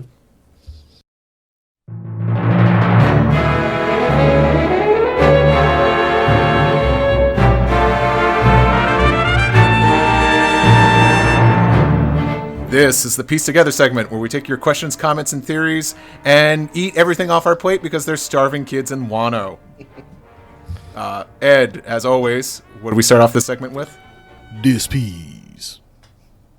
And Sam's going to be reading your Dispiece questions today. Take it away, Sam. Our first disc piece comes from Conti Cathalian. It's Conti from Fulikuli, but I don't know what Cathalian is. Hey, OPP, with all the talk about how pirate alliances end in betrayal, do you think Big Mom will stick around for the full fight or bail when it starts to look like Kaido will lose? I just keep thinking about how she wants Kaido's poneglyph and wonder if she will leave him to the supernovas to steal it. I think there's precedent for that. I think maybe she's having she's got parts of her family are with her, right? Like I assume that's kind of like what they're doing. But maybe like she's just trying to distract Kaido or like keep him occupied or something. But I guess that's the thing about a pirate alliance at that level, where everyone already knows each other is capable of betraying the other, and this it's kind of like how they keep each other in like in a checkmate. Mexican If she standoff. sucks off Cold War. bits of your like lifespan, and Kaido's got this like weird immortal thing going on, could she just like keep sucking out his soul forever? Only if he's afraid of her. Is that right? That's true. Huh. Yeah. Yes. That's why she couldn't take anything from Jinbei. Oh yeah. I could see You know, them trying it's- to make yeah. a rubbing of that poneglyph, though, because you really don't need the whole poneglyph. You just need what's on Yeah, it. and we've had I think it would be a precedent. lot easier to just have one of her kids go in and do that, and you could be completely unnoticed. What if the rubbing thing was? Stay road. Charlotte rubbing. It's your What if- turn to shine. What if the rubbing thing was just like the life hack that the Straw Hats figured out, and nobody else in the One Piece world has thought to do it? That It's is all true. lugging these That heavy is stones very around. true. Like, oh, I wish this was more convenient. Ancient O'Hara technique rubbing. Just putting paper on a That's wall. more of a Sanji technique, really. All right.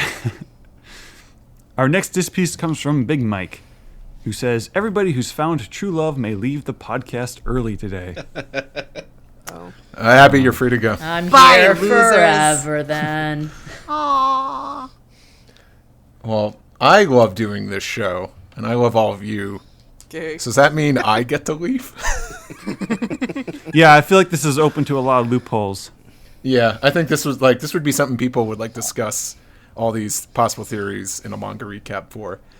It's like no. But if you love everyone else, that's like kind of like a friendship kind of love. But does that count? Does it? Eventually, I the love Supreme Court has to Hickory, but it's define what actually true love Hiyori. legally is. If you love the steak but not the salad. Do you still love the salad? I forget if there's an actual If you question. can't be No. with the Nakama you care about the one you're with. Care about caribou. Caribou. it. Oh. No, the anti-Valentine. He's my Valentine. Gross. What is love but a boggy Baby, mire don't that you hurt me. find yourself unable to extricate yourself from? Oh. I wonder what's in this piece of chocolate. Oh, it's another mud one. Thanks, Caribou. All right. Next this piece comes from Big Joff today. I think it's says- Big J of today. Big J of today. Well, okay.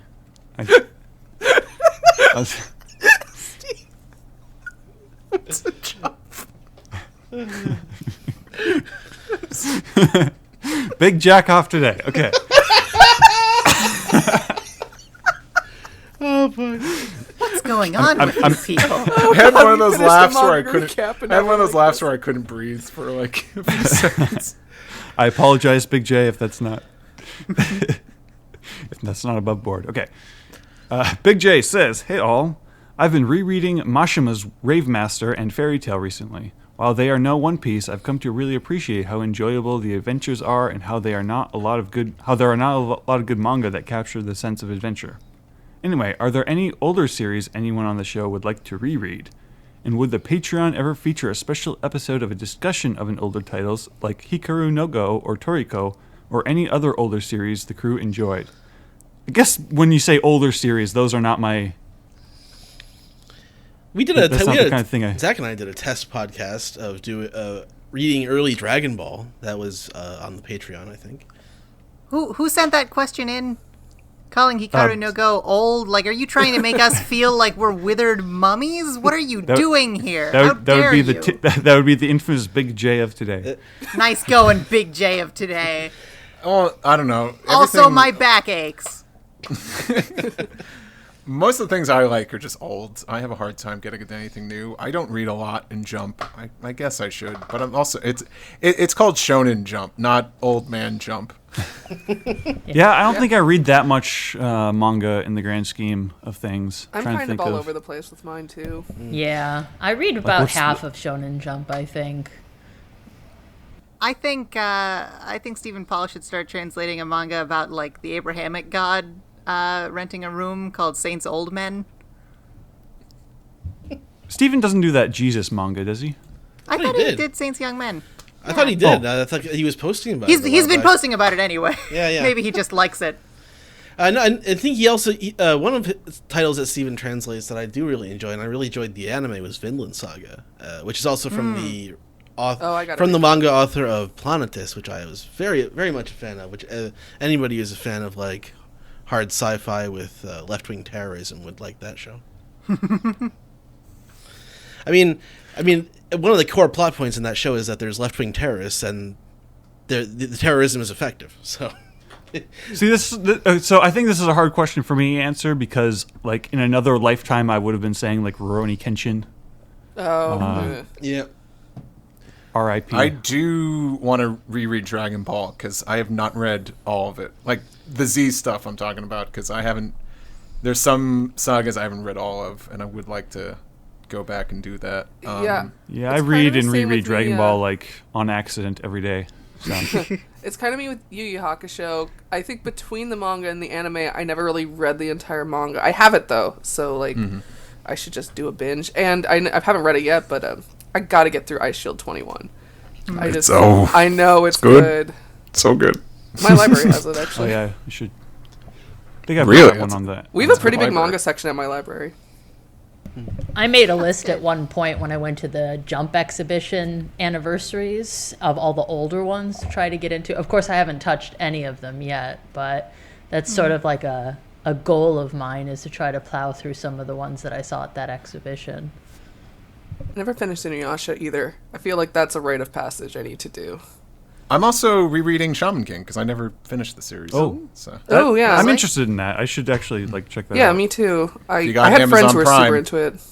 if you have an Amazon Prime account, you could read it for free. So Oh. Okay. Well, get that's- on that. Take advantage that's of good. that. I might do that. I feel like I've suggested every time I've come on, like, there's no official translation of the original Kinnikuman, but like as something that Oda like specifically tried to sort of work the power scaling in One Piece in a way that made more sense specifically than Kinnikuman.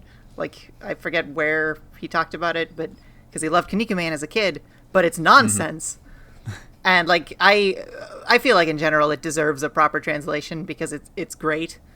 And I feel like if you can figure out some way to work that as a piece of the thing, I think that deserves a place in the pile of beloved old shonen manga. Like Saint Seiya is generally not as loved in the English-speaking world as it is like Europe and South America.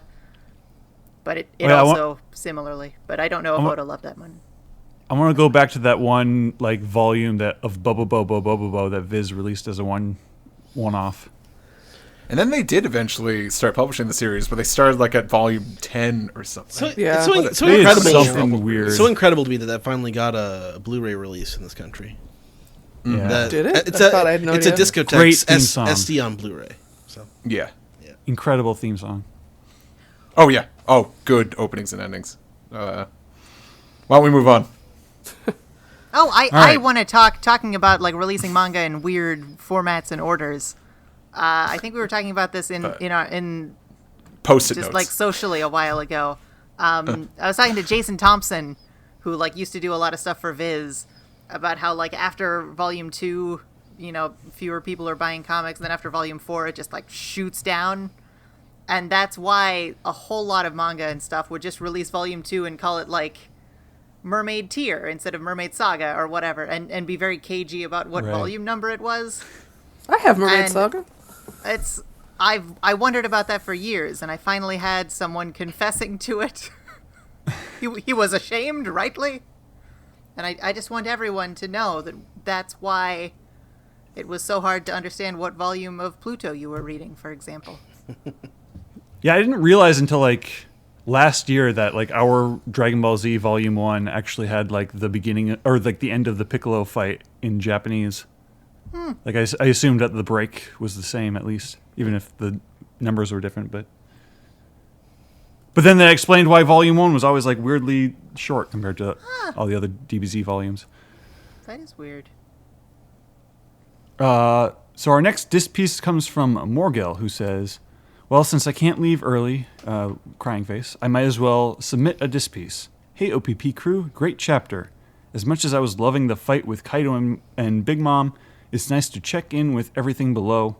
The stuff with Tama was nice, but I pretty much expected it from the moment she first appeared on the battlefield. Nami's comment about needing stronger lightning was curious. Sanji needing to call for Robin immediately made me think of T2 when the T-1000 told Sarah Connor to call for John. I actually had that same thought. That did, like, hit me the same way. Now all we need is a pissed off Arnold to slice through that spider B-word's shoulder blade with a piece of scrap metal. Also... Did Yeah. he type B word? Or did you just say B word? I just said B word. It felt weird. Okay. I don't know. I didn't want to say it. Okay. I don't know. I just thought it'd be I'm funny not- if someone was typing Fuck. on the internet B word. Okay. Also, it makes sense that Robin would be the one to fight her, as spiders have multiple limbs, and so does Robin. Yeah, you could- Hopefully, she'll use her her powers to give some hot spider-on-spider action. In parentheses, says the guy who's a big arachnophobe. Anyway, I can't wait for the next chapter when it's revealed that the silhouette is actually Eneru back from the moon. I mean, who else could it have long, dingly earlobes like that? See you next time. Peace out. Hey, cool. It's Leon. Is Robin gonna grow like 6 more legs like out of her ass? And I Yeah, mean, she could. I mean, she like- has the She ability to does. make giant, Yeah. and she has the ability to grow limbs. I feel like there's only like that'd be awesome. And also, Robin would probably find her adorable because she likes creepy things. Hear me out. Sanji is still tied to the post the entire time and just has to watch these. Oh my 600 god, giant lady women fight. wrestle. He'll lose his mind. Anybody here watch Monster Musume? Yeah, Yep. kind of. Oh, no. Parts of it. Yeah, Arachne Yeah. is pretty good. Yes. Yeah. All right. Our next disc piece comes from I'm a Common Writer. Thanks to this chapter, we now need more heel turns in One Piece. Caribou must become good. Hold on. May I pause it? Sam found his. Sam doesn't like the implication the caribou is not good already. Thank you, Ed. Wanzi I forgot must he's in become his good. arc. Zack Oh. must become good. Oh. What's the implication there? Who in One Piece or any other show do you think could have a fun heel turn? And then in parentheses, this was a joke. I did not realize Zach wouldn't be on the podcast this week. Zach, you are cool and valid. You didn't have to read that. Yeah, that's fine. That's fine. You know, I just want to. I just want to be alt.nerd obsessive. The correct term you want to use is a face turn. right. Heel turn is when When you good turn evil. character turns evil. Yeah. So you want a face turn. I think Katakuri would be the biggest one. I think he already is. Yeah, he kind of is. Yeah. He was never Yeah. really like, I don't know. He wasn't that I- committed to evil. There's not a lot of characters in One Piece that are truly evil. A lot of them are just, they have to fight for their beliefs or whatever Yeah. the crew they're in. And a only lot of reason them we who don't people call think Katak- are true evil are just misunderstood. Oh. Like Caribou. The only reason we don't call Sam. Katakuri a face turn is because he gets self-conscious about it. Oh. With his little jaw problem. If he came to Wano, everyone looks like worse than him, so He'd be the cool one. yeah. It's crazy that a lot of characters haven't necessarily turned good, but there's a lot of shades of gray in One Piece more than I realized. Like even like Crocodile was as evil as I could get, and now he's kind of just because he helped Luffy out, so he's kind of like, yeah, I'm evil, but I got my. It's morals. like evil by It's- circumstance, I think, more than anything. Yeah, he's ruthless. He gave he- birth to Luffy. I think, it's understandable. That's true. That's true. He We'll said wait that for with the so much reveal. conviction, like it took a second to. Until proven otherwise. Yeah, I don't know do why like you'd when- doubt it. I do like when Luffy confronted him and Impel Down. It's like, you tried to take over Vivi's country. He's like, oh, Alabasta? I'm bored of that. I said It was I more was work sorry. than it was worth. I gotta say, Enru is one of the only ones that I think is like, a truly evil character. I mean, maybe it's because how he was brought up and all that stuff, but he's not. There's nothing good about him. Just Flamingo. wait until that next Don't Flamingo chapter true. when he gives Nami extra lightning. You'll be eating your words. What if those Luffy little was robot like evil guys, from birth. he learned how to be good from making friends with those robot guys, and now he's got a heart. With One Piece, like He's got an army. when it comes to pirates, they all kind of have to eventually come to the understanding that, like, we're all kind of trying to do the same thing here. Like, Yeah, that's why yeah. I'm glad Oda didn't go with the Peace Main versus Morganeer thing that he was gonna do. Like, I like the idea of it, but the Shades of Grey is so much better in this series. or it just sort of manifests organically. Yes, Yeah. yes. Like, even Kid. I mean, Kid straight up crucified people previously, but, like, he's kind of cool now. And like Buggy. I mean, he's murdered Buggy's- people. Like that's how he was introduced. Yeah. Uh-huh. And Buggy's not. I wouldn't consider him a villain anymore. No, absolutely not. He's He's just more of a weirdo. rival. Yeah, a weirdo is probably more accurate. Yeah, because He's like the Team Mr. Rocket. He's like evil the Mr. way Team Rocket is Yes. quote unquote evil. Yeah, yes. Like Mr. 3 is teamed up with Buggy, and I don't even think of Mr. 3 as evil anymore. He's Yeah. just kind of. I mean, It's just the foil. our first intro to Buggy is he took over a town, was destroying it, but like he wasn't tracking down the people who lived there and torturing them. He was just throwing a big old party and blowing shit up. Like I get Well, it. he was also brutalizing his own crew members. Who So. That's among us true. hasn't dreamed of blowing up a party and having? But or maybe they were blowing up a city? assholes, Steve. Maybe that was just a way to get rid of the shitty ones on his crew. They tried the whole world domination thing. It didn't work out. They've learned their sort of a lesson. Or it's just that, taking over the world is just too much work at this point. Now that they know Luffy's out there. Our next Alright. disc piece comes from King Doji, who says, "Have you guys been checking out the new series over the last month? Any catch your attention between Elusive Samurai, I Tell C, Witch Watch, and the new one today, Nine Dragons Ball Parade?" What are they doing with that title? How did they get away with that title? I mean, it's a Jump series, right? So Still. they own the IP. I can't believe they put that I Tell C one on, because like the title is just a pun. It's like rearranging Well- the syllables in Aishiteru, which means I love you. Well, the rest of the King Doji's question is also, I remember somewhere reading that I Tell C has some kind of pun in the title. If Steven is on, could he explain if he knows what it is? I saw We a brought this up tweet, in the yeah. group chat. Someone earlier. posted a tweet, so it's what I teru shi, so aishiteru would be I love you. So I think it's just rearranging the Right. rearranging the Witch Yeah. Watch. Witch Watch. Ten watch. Ah, such much. I've been keeping up with new That's stuff. my favorite line in Casablanca. It's just Oh, I'm really just seeing your message in the chat now. Ah, yeah, I was trying to get someone to set me up. No one did it. I thought you were just quoting Ewoks. They're teaching themselves English, but they're not very good at it, and it's like subtitled. Because like, yeah, when we escape World War II and get to America, we know how to speak the English. Witch watch, which is, what time is it? And the wife says 10 watch. And it's 10 o'clock, and then the husband says, ah, such much.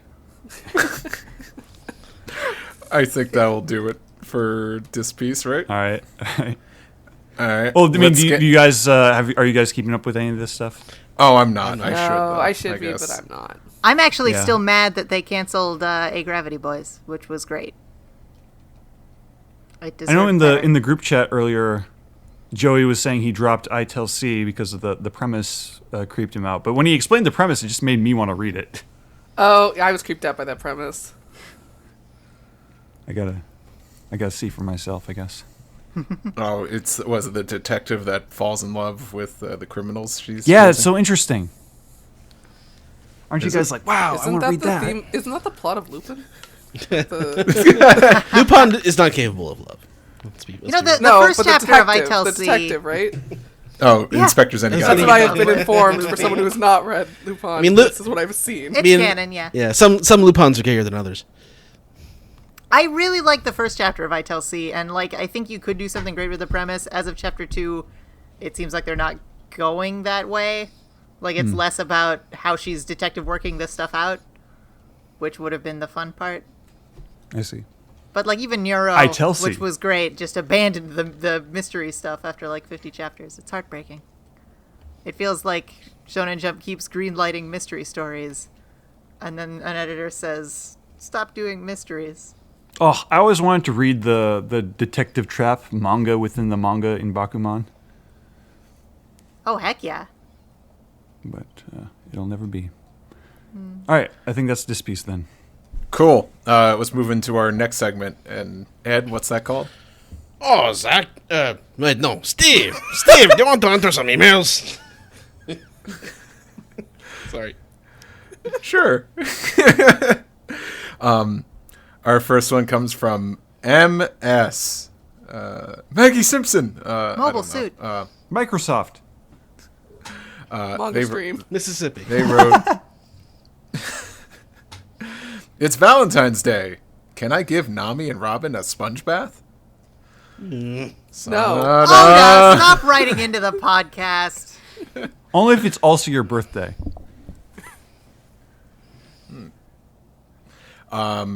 Well, would that kind of just be redundant for Robin? Because we found out today that she is a living sponge.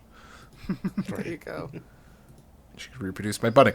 Our next one comes from Joshua Collins, and they write in, "I was so happy to hear Hajime no Ippo mentioned last week, along with some recent Ice Shield 21 mentions. Ippo actually was one of the series I turned to after catching up with One Piece in the 2000s because it was long. The dynamic flow between comedy, heartfelt, and serious really reminded me of One Piece. Hearing that gave me the idea to share some media I liked over the past year up there with One Piece. One was Hades, the game, which was a blast, both story and gameplay. The other is Lord of Mysteries, which is a Chinese isekai web novel set in a steampunk Lovecraftian London-type world. Sounds ridiculous, but is one of the best world builds I've seen in a while, and even has 1 or 2 references to One Piece by the protagonists.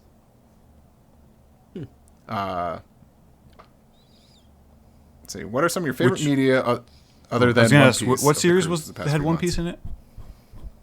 The Chinese isekai? Was it Lord of Mysteries? I see. Let's see. I Tell C. I mean, I haven't been watching anything from the last year. I've been watching a lot of old stuff. Like I watched the Space Adventure Cobra movie for the first time.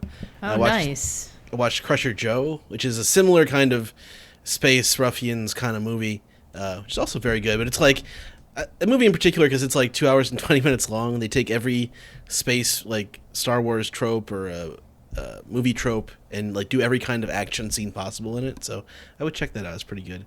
And also, getting the Discotheque is releasing the Osamu Tezuka Productions anime Rama movies. So I was watching 1001 Nights actually the other day, and I see maybe this is just common way that it's depicted in Japanese culture, but the island of women, and specifically the way some of the snake women look, like Hancock's sisters when they transform, look exactly like the snake women on the island of women in the 1001 Nights movie from like the late 60s. So it's those are very interesting to watch, and very interesting commentaries on those movies as well. So I'll say that.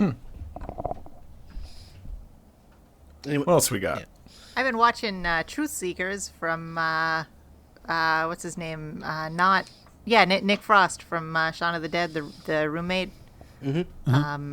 He's like a ghost hunter kind of thing. It's one of those sitcoms you have now that's a half hour, kind of more because they just don't want to compete with other dramas than because it's like interested in making you laugh that much. But it is a lot of fun, so I recommend that. It's on the Amazon streamer. It's like 6 episodes. It gets to the point. That's the advantage of British TV. They get to the point. I recommend it. Yeah, my 2020 thing was definitely Beastars. Oh, yeah. Just like completely rocked my world. Just you could not make a thing for me more than that. Both the anime and the manga, like they're both good for very different reasons. My 2020 thing, I watched a Chinese show on Netflix called The Untamed. 10 episodes in, and I was like, this is real gay. Is this me, like, not being used to Chinese themes or something? No, straight up based on a BL novel. Great. The novel, fantastic. Yeah, so highly recommend that. The Chinese name is Grandmaster of Demonic Cultivation. Kaiji was like one of my favorite things I got into last year.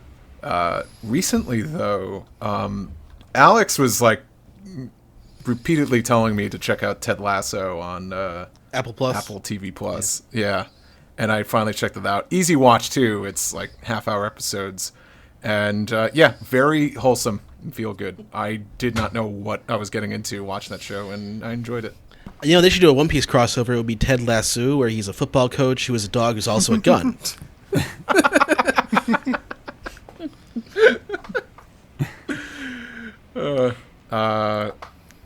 Also, Barry I watched too. I started that over the holiday break. Oh, And that, excellent. for recommending Bill Excellent Hader show. shows, I would also recommend Documentary Now.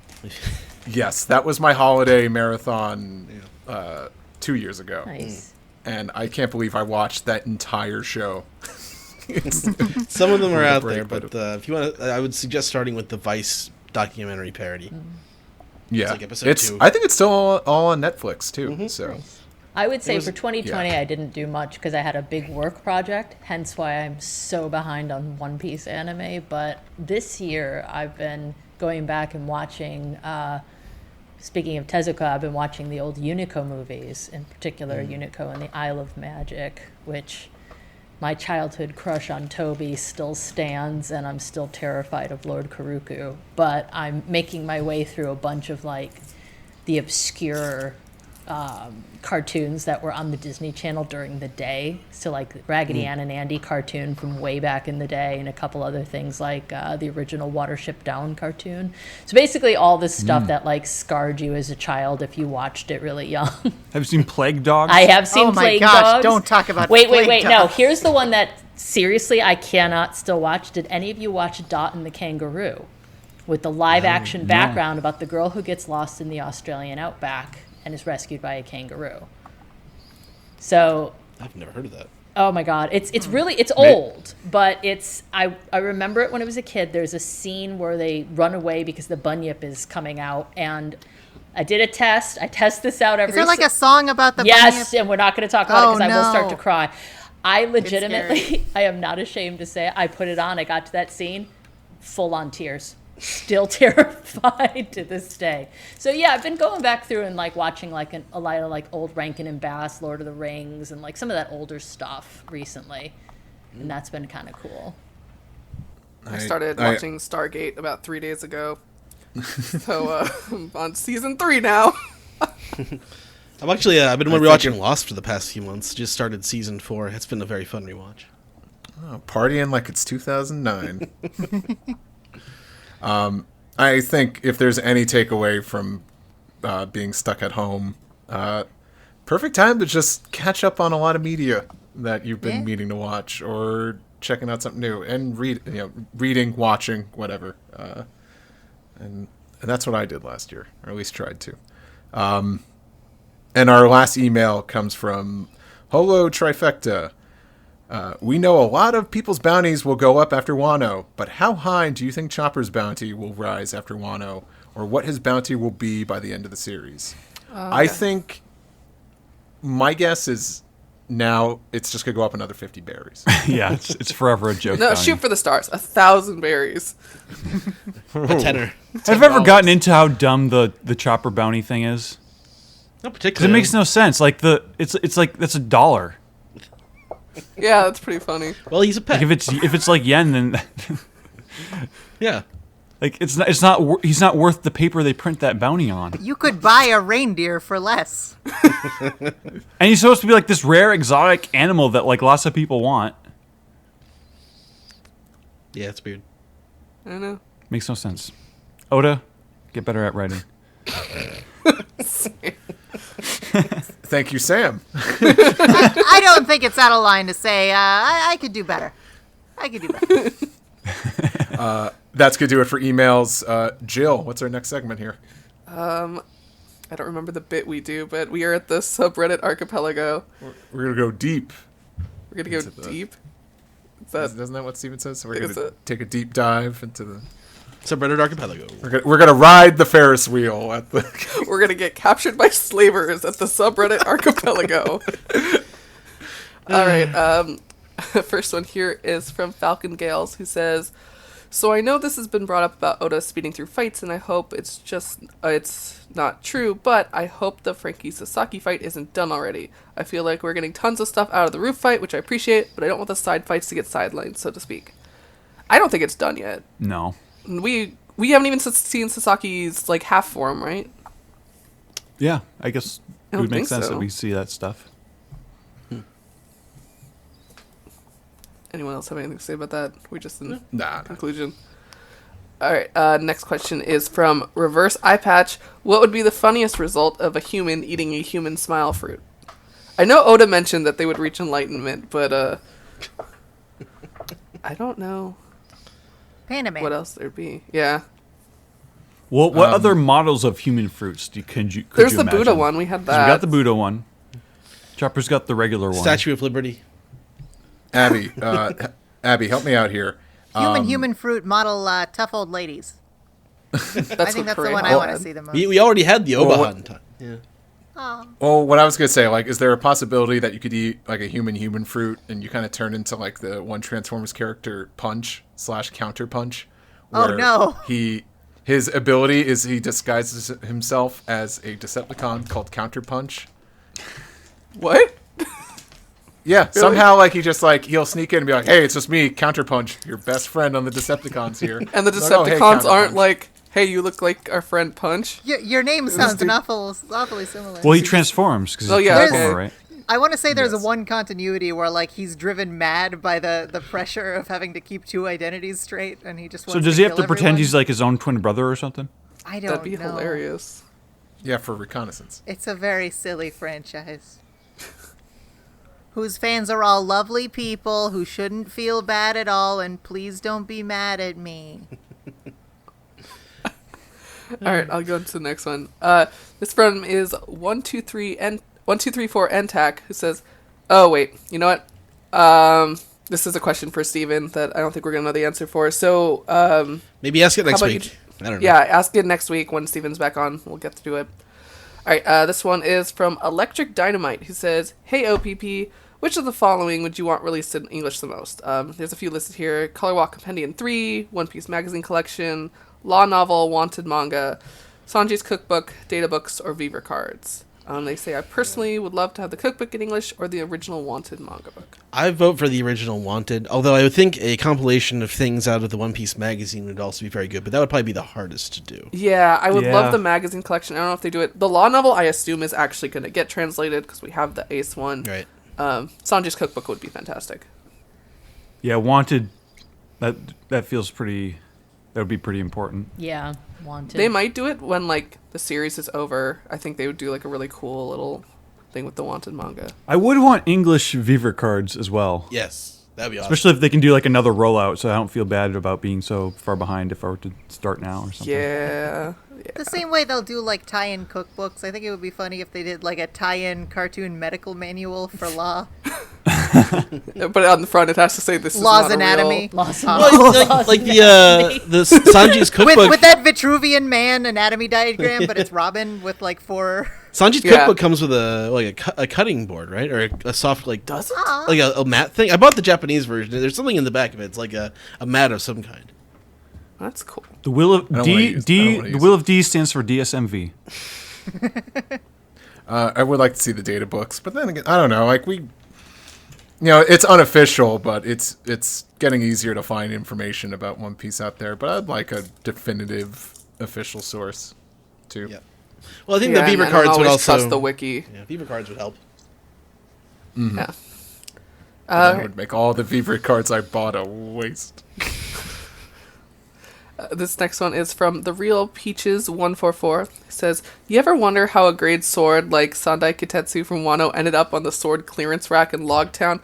Realistically, it probably left Wano when Shimotsuki Kozaburo left Wano. But what happened after that? Did they just not care about this high-quality, well-known sword? Or at least well-known enough to be cataloged? Also, I never considered how funny the idea of a sword clearance rack is until just now. Well, didn't it keep getting its owners killed? That one in particular. Yeah, I mean, it was cataloged, but like, if people keep dying from it, Yeah, people are No one's- eventually yeah. not going to want it. But then why is that out for sale to begin with? because the guy wanted So- to get rid of it. He doesn't So want it in one his of them store. kept killing people. Oh, I guess- what were the I guess other he just- ones in that sale barrel? What was wrong with them? Shitty. One of these guys said something nasty about the Lion King. This One of sword's these guys fine, but supports its Gina name Carano. This sword's fine, but its name in the manual is Daddy's Little Princess, and no one wants to hold it. The clearance bin. Yeah, I like to think that the one that kills people is just the best choice out of the clearance bin. Yeah. Zoro's like, Daddy's Little Princess? No, thank you. I like the idea of like a guy who's just a sword cheapskate, and he just goes around with these crappy swords. It's a good image. You don't know where they've been. That's true. Alright, next one is... I smoke thanks to OPP. Really? But what do you smoke? It's a gag. What? It says, what's your go-to fast food meal when you want to feel naughty? For me, at the end of a long day and after I inhale a pack. Sorry. After I inhale a pack, I like to go to Wendy's for a spicy chicken.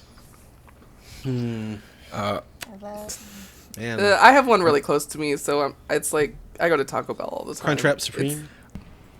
Yeah, a Crunchwrap good Supreme is good. I get their 5-layer burritos grilled. Those are really good. I like that Can grilled I just chicken. interject to been- say my girlfriend is currently going to go out to our porch to have a smoke, and I want to just say goodbye to her, but I can't like mute Audacity to do that. And so how about everyone says, good luck out there, Morgan. We love you. You're wonderful. Happy Valentine's Day. Good luck out there, Morgan. We love you. Happy Valentine's We love Day. you. We love you. In hindsight, I should have chosen something punchier. Happy Valentine's Day. Happy Valentine's They all Day. said Happy Valentine's. She gave you a thumbs up. Thank you. I guess I've been naughty many times this week because I've gotten fast food, but only because I'm like, it's late. I don't feel like cooking. It's going to take too much work. Like last night, I got the Jack in the Box, the spicy nacho chicken sandwich box that comes with 2 tacos. Wow. The munchie meal? Both curly fries and regular fries. Ooh. And a I medium-sized drink. Fancy. love their cheese, like grilled cheese on top of the cheeseburger at like 2 a.m. at night. It's so good. See, that's when I want to eat fast food. Yeah. In the middle of the night. I don't It's eat the fast best. food for lunch, really. It's like a night thing. People shit on Arby's, but I do like the roast beef. Arby's is great. I'm glad that Arby's is a weeb restaurant now. Well, because they have a fun Twitter presence. Yeah, and they advertise and sponsor Anime Expo and shit. Yeah, now. absolutely. Yeah. Oh, wow. Anytime I used to suggest we went to Arby's, Morgan would quote that one Simpsons joke, "I'm so hungry, I could eat at Arby's." And then made me It feel is so bad that I couldn't. Evertide. It's a great line. What's next? All right. We good? Yeah. All right. Next one is from Bortolomeo, who says, "Hey OPP, if you could design any piece of OP merchandise you wanted, what would you make? Personally, I'd make a Frankie that doubles as a desk light when you turn on his nipples, or alternatively, a Gaimon Chia that pet." would be good. Yes, that would be fantastic. That's Chia amazing. Frankie. I'm We going get to this- say what I always say is a very high-end version of the world map and Yes. a very high-end version of a log pose that I could wear. Well, Nami needs to draw it first. I would like the world map as a globe. I think That if would they be did that, it would be amazing. really dope. Yeah. I would like a Robin coat hanger that has just a bunch of arms. Oh, that'd be I really would, I would love, I would love like one of those bumpy globes that like shows the elevation. Oh yeah. Yeah. That's Yeah. the one thing I'd really like is like a good map at some point. I don't care if it's at the end of the series, but I would love to like shell out for something really pretty. It's hard to say because we don't see I wish we could see Nami's progress, but it's it's one of those things where I think she's gonna have to continue it after the series. Oh, yeah, That's why I don't yeah. think the Straw Hats are gonna disband when the series ends. Because just because you reach Laugh Tale, there's so many islands that Nami still has. And it's to not go good through. like they're just gonna get there and be like, all right, it's been real. Bye. Out. It was fun times, everyone. Never speak again. But I'd love a good quality log pose that I could wear on the reg. I want. You said a on the high-end reg. microphone. Yes. Yes. Okay, just checking. I'm sorry. I'm sorry. That's what I assumed too, but now my mind went elsewhere. I'm really sorry. I feel awful. I'm sorry. It's where you get that sassy mouth from. Points to Brock Sampson. I want a high-end microphone that looks like a transpondered snail. Oh, that would Yes. be great. Absolutely. It could be like a phone accessory, like a cell phone accessory. I know. I have the little They speaker did make one of Yeah, but that one sucked. It Yeah. totally Yeah. sucks. I tried to hook my phone up to it to see if I could figure out a way to rig it so I could just talk through the snail. Did not work. So Actually, sad. just like a Bluetooth speaker shaped like a Mushi. That'd be cool. You know that French beach where those novelty Garfield phones keep washing up because a shipping crate near there broke? Yeah. Yeah. Oh yeah. Because apparently those phones, they would have their eyes closed, and then when you lift the receiver, the eyes open. And I think that would be a fun gimmick for the Den Mushi phone. I would like if they had a travel microphone, but it looks like one of the smart snails. Just because those ones would be easier to make, I would assume. Those look like a chocolate stick. Yeah. That they put in Like those. parfaits. I just Oh wanna, no, like one of those bite into pirouette cookies. Yeah. Yeah. They're weird looking. Yeah. Looks like a cannoli. Like a snail cannoli. It's a snail. And obviously, any more costumes. I mean, I know they've made a lot of them, and I know Cospa and some of those other places have versions that are fairly decent quality, but it's a limited cast of characters. So I'd love if they expanded the costume, officially licensed costumes more, because I would buy them Yeah, all. I want more wearable merch based on things that are in the series. Which I mean, I'll just make, but You mean the some of it I subtle just- T-shirts that they wear and stuff like that? yeah. Premium they made, Bandai did a few. I have a couple from some of the color pages, a couple of just Nami's T-shirts they randomly made, the one for the mock turtle that just says mock on the front, if you remember that one. I actually have that one. I think they made a few outfits based on the Galila shirts, the logo, which Yep. I love. So that's good. I have that actually. My girlfriend great. found one of those books with the cross on them that Bartholomew Kuma has. She says there's a building near here that just gives them out. It's weird. We must follow cosplayers across the country because whenever we get a hotel room, someone's left their Bartholomew Kuma book in one of the shelves. Yeah, and they're always trying to talk about Jesus and listen, he's on Blackbeard's crew. I'm not that interested into him, but do they want me to go to one of his wrestling shows? Well played. Well played. Good bit. All right. Okay. What's next? Okay. This is the last one. It is from Desserts, who says, "Hi everyone. I was catching on the latest podcast episodes, and I have a question from chapter 1002. When Kaido talks about them not going in with only guts, was he mocking the Yakuza 9, and did Luffy catch on to that, and that's why they try to show guts are also something to respect? I thought it could be nice detail, but maybe it was me reading too much into it. And to comment on this chapter, what do you think is a better outcome for Sanji as a character? Getting out of there without fighting women, getting saved by women again like in Ennis Lobby, or something else? Thank you for all your great podcasting." I was just thinking, more than anyone else, he's like always the go-to damsel in distress. Well, yeah. Yeah, I assume this is Robin had Robin's one arc, turn. and that was it. I'm really hoping this is like, I don't know, like, as much as I don't want Sanji to be useless, like, if he has to sit there and watch Black Maria and Robin fight, that'd be great. That's fine with me. That would be really Just funny. like nose bleeding in the background. That would be Now, me. if Black I'd be- Maria I'd has be a okay form that watching makes it. her look more like a spider, do you think he'd attack her? No. I hope not. No. No, Sanji wouldn't attack a woman.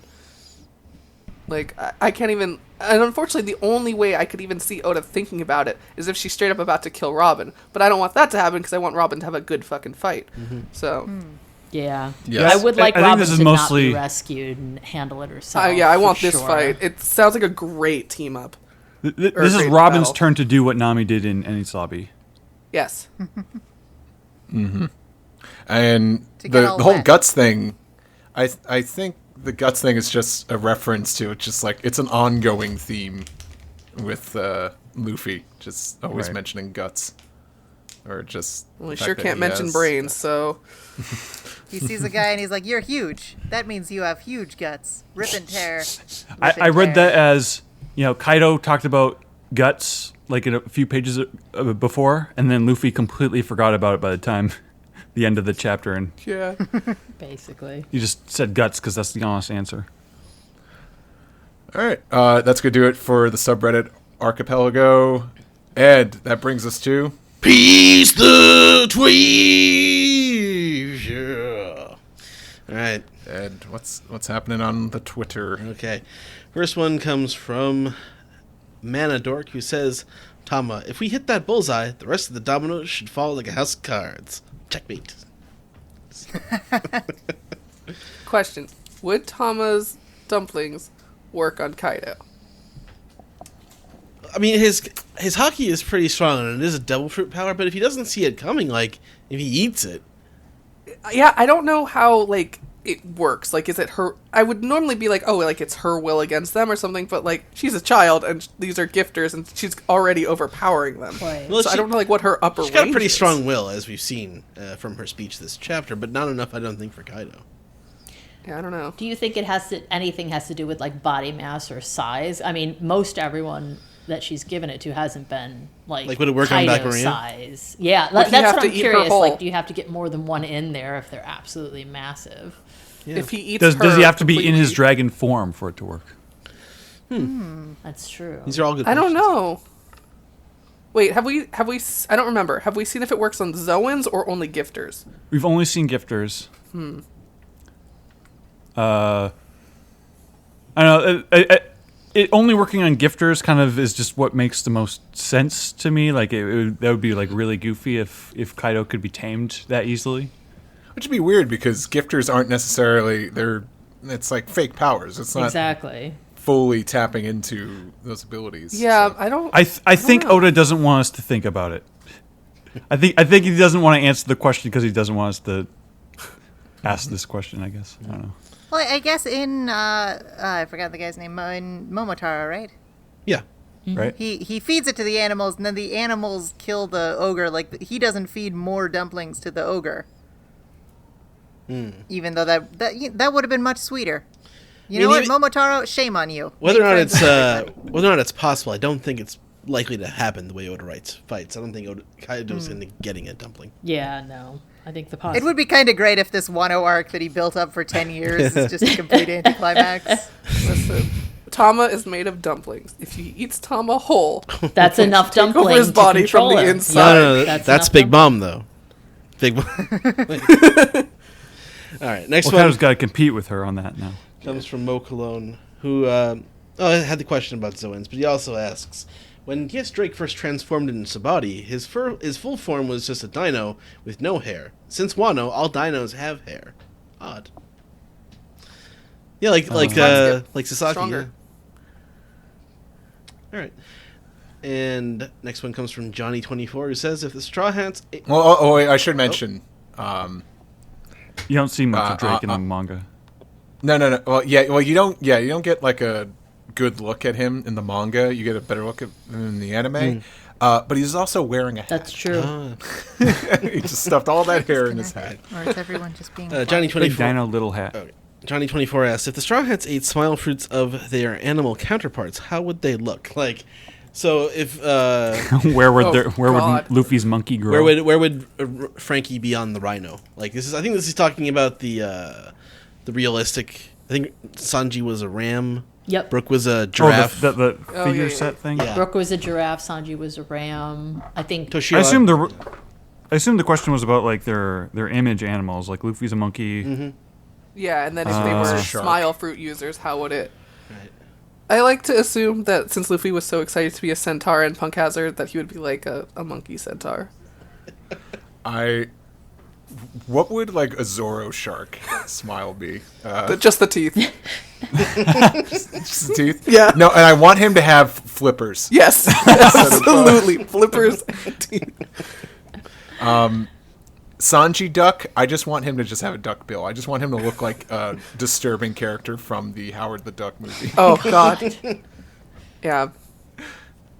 I'm Robin to would think luck of out any- and get the wings. Definitely. I'm trying not to confuse them with the color spread from that toy line, because I don't know if Oda ever named all the animals for the characters. Oh, I don't think so remember. because Brooke's a horse. He was a giraffe, I No, think, he was in a the color giraffe. spread. In the color spread, yeah. Well, he was a giraffe in that color spread, but I Right, don't but know. that's not. We're talking about the SBS. Oh, right. Yes, Right. yeah. Oh. I'm pretty sure Brooke's a going off horse. those. What was Frankie again? Like a bull or something? Wasn't it a rhino? Or is that only the other one? That's the Toshio Asakuma color spread. Yeah. I don't know the ones from the SBS. I know I really like that color spread. Well, I'm I'm- going to go with rhino for Frankie just because it's the one I know. But I would like Sure. that it was just like a full rhino's body, but then at the end of the horn is Frankie. So he like punches from the rhino's horn. So the Frankie's SBS animal is bull. Oh, okay. You kind of do the same thing, really. Yeah, that works. Just one of them, I guess. Yeah. Or like his fists are the horns. I don't know. Is Usopp armadillo? Yes. That'd be great. That would be really Sanji's good. like a The cool swan. shell. No, he's a duck. No, he's an ugly duckling and he becomes a swan. Does he? Well, yeah, that's like the whole like. Has he, though? Has he? Hey. Yeah. thought he was a how's that swan. going? Hold on. Jinbei. All right. He kind of eats more like a duck. All right, I'm going to move on to the Doesn't chew. next question. I've been pitching my children's book for a while, the stupid, ugly piece of crap duckling. It's like the inevitable next step. And next one comes from Bosun, who says, calling it now. Brooke is already on his way Alright. to save the Scabbards. Why? Because him and Robin have that paper eye looking thing on, which seems to make them all share the vision. I don't remember Brooke having that thing on. Does Brooke have that? I haven't thought I about missed Brooke in a that? while. Maybe his yeah. triangle ghost headpiece is like a rolled up one of those. Well, maybe. Yeah, so I'll have to flip through it and see. I don't remember that. Yep. All right. Next one comes from Salem, who says, Nami has a blizzard attack that never saw the light of day because she was turned into art. Do you think it will be super effective against Dragon Kaido and the dinosaurs? You know what killed the dinosaurs? The Ice Age! Hey, Kaido, chill. I don't like this. I just want to be on record. I disapprove. All right, next one What else we got? comes from Straw Hat Cody, who says, Robin versus Black Maria has given me life again. Also, do you think Thomas Power could work on true Zoan types? So, yeah, a couple other people have asked that question about the Toby Ropo, I think, in particular, he was asking. We've already Yeah. talked about that. But yeah, I am excited for a possible Robin versus Black Maria fight. Mm-hmm. I'm hoping that's how it turns out, because we don't, like, technically have confirmation of that yet. But I'm like, come on. It's all set up right there. Seems likely. Next one comes from our Brazilian reader, our listener, Arthur Teixeira, who says, the president of Brazil told the population not to get the vaccine because it would turn the person into an alligator. If you could choose any reptile to transform after getting the vaccine, what would it be? I like Komodo snakes. dragons are pretty cool. Nagas are pretty dope. So, like, I don't know if I would turn fully into it or if it's like a smile fruit thing, but I like snakes. Probably a chameleon. Change it up every day. Or Godzilla. Let's see. I'm having a hard time picking a reptile. I like Komodos. Komodo Honestly, dragon. Komodo dragons are great. Our monitor lizards would be cool. Yeah. I don't know. Some big Man, some big chameleon. lizard where I just get like I'm pampered and I get to sit on a hot rock all day. I don't know if I want to be a chameleon though, because I want to have those big ol' eyes. I already have those naturally, so I figure I might as well just... You can be Jub, Steve. Come on, jump. All right, next one comes from Mike, who says, Happy Valentine's, OPP. Which Straw Hat do you think would be the best Valentine? Which Straw Hat would be the worst? And which Straw Hat would you want to be your Valentine? Love the show. Really looking forward to the new Fight Together season. Thank you. Sanji would probably be the best because he'd cook the meal. He'd make it very romantic. That's a double-edged sword, though. Hey. Yeah. Oh, speaking of swords, Zoro would be the worst. He'd never Zoro make and it Luffy would be Valentine's Day. terrible. I don't know. I think Zoro honestly, I would- think Robin would be a terrible Valentine because at the end she still goes home with her husband. So I'm down for a thruple. I would just think Zoro would like walk into the living room. He just woke up at 2 p.m. Just wearing the clothes he fell asleep in. He's like, hey, so you want to order out or? Yeah, there's a sharp neglect from Zoro. You're presupposing he actually finds his way to the living room. Zoro's lost before he gets to the date. When Zoro sees someone he wants to ask out, he's like, hey, babe, what do you say we go cut a rug? I gotta go polish my sword. Hey. Everything's misinterpreted. What was the third question in Who that? would be the one you want to be your Valentine? Huh. I'll be honest. Sanji, if only because I know I don't really have to put out at the end and I'll still get good food. I mean, Sanji and I would put out. He doesn't have to cook. Sanji, but let's take it slow. I think Brooke he'd bring in the energy of someone who sort of knows this is the best he's going to get. Usopp would make a cool mechanical Valentine of some kind, some Rube Goldberg machine. Usopp would be, he would be very, like, I don't know, I don't want to say, like, pure about it, but he would be very, determined, I think. He'd put his heart into it. Yeah. He sat outside that girl's window forever, and she barely ever let him in. Yeah. Anyway, next one Maybe Usopp could cure my depression, too. from One Rock 7, who says, "If you were forced to eat something that you won't mind trying, what would it be?" What? Also, which Straw Hat would you like to cook for you? Sanji excluded. Oh, jeez. Nami, that one time, she said she made okay food. Costs too much money though. Yeah. But I already ordered DoorDash, so that can't be that much worse than that. Terracotta, Iguram's wife. Yeah. But, Hachi. this was about give us some old Hachi. country cooking. this is a Straw Hat question. So Oh. I don't know, Usopp maybe he seems to have a good command of hot sauce. Yeah. He had to cook for himself as a child. I feel like assume. Robin Taking would care of do him. a good job. Even if it's not something she's into, I feel like she's at least capable. Working quickly, many hands in the kitchen. Exactly. Yeah, she exactly. can read a recipe. Luffy can't read, and we've already had proof then that again- he... Then again, Robin's like favorite food is sandwiches, so she. I mean, listen, coffee. I've been cooking for myself for a year because of this damn pandemic. I will eat someone's sandwich if they're going to make it for me. I am so sick of my cooking. Was there another part to that question? I mean, there wasn't. That was like a non One Piece related question. But if you were forced to eat something that you won't mind trying, I guess this is something you've never had before. What would it be? It can be anything. I'm willing to try pretty much any food at least once. I feel like I've already tried everything that I'm willing to try. Yeah. I mean, look at me. I'm willing to try pretty much anything. Hey. Yeah, I mean, I don't say no really unless it's something I find absolutely disgusting because you never know. I have the palate of a little kid. I hate so many things. Oh no. I didn't get a chance to eat alligator when I was in New It's Orleans, good. so yeah. I know people say this a lot. They're like, "Oh, it tastes like chicken," but it straight up tastes like chicken. I thought they had switched mine for chicken actually.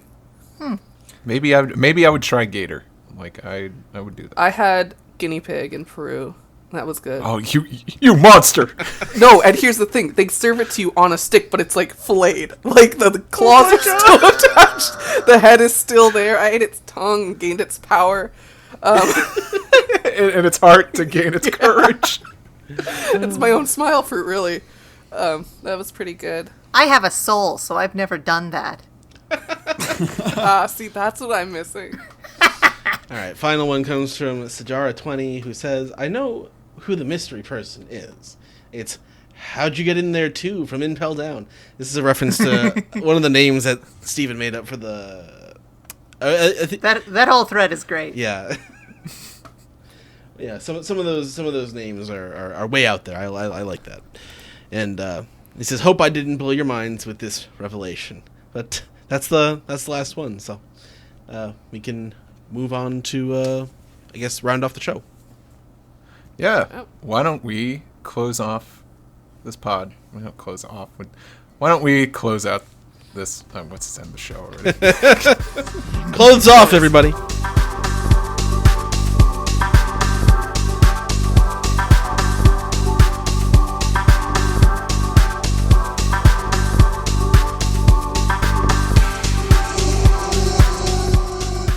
Been the One Piece Podcast, episode 659 for the week of Sunday, February 14th, 2021.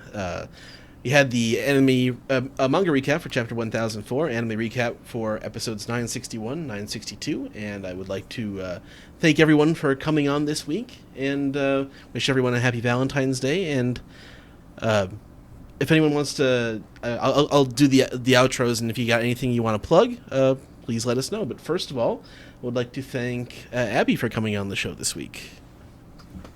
The One Piece does exist. You've been waiting 2 hours to say that.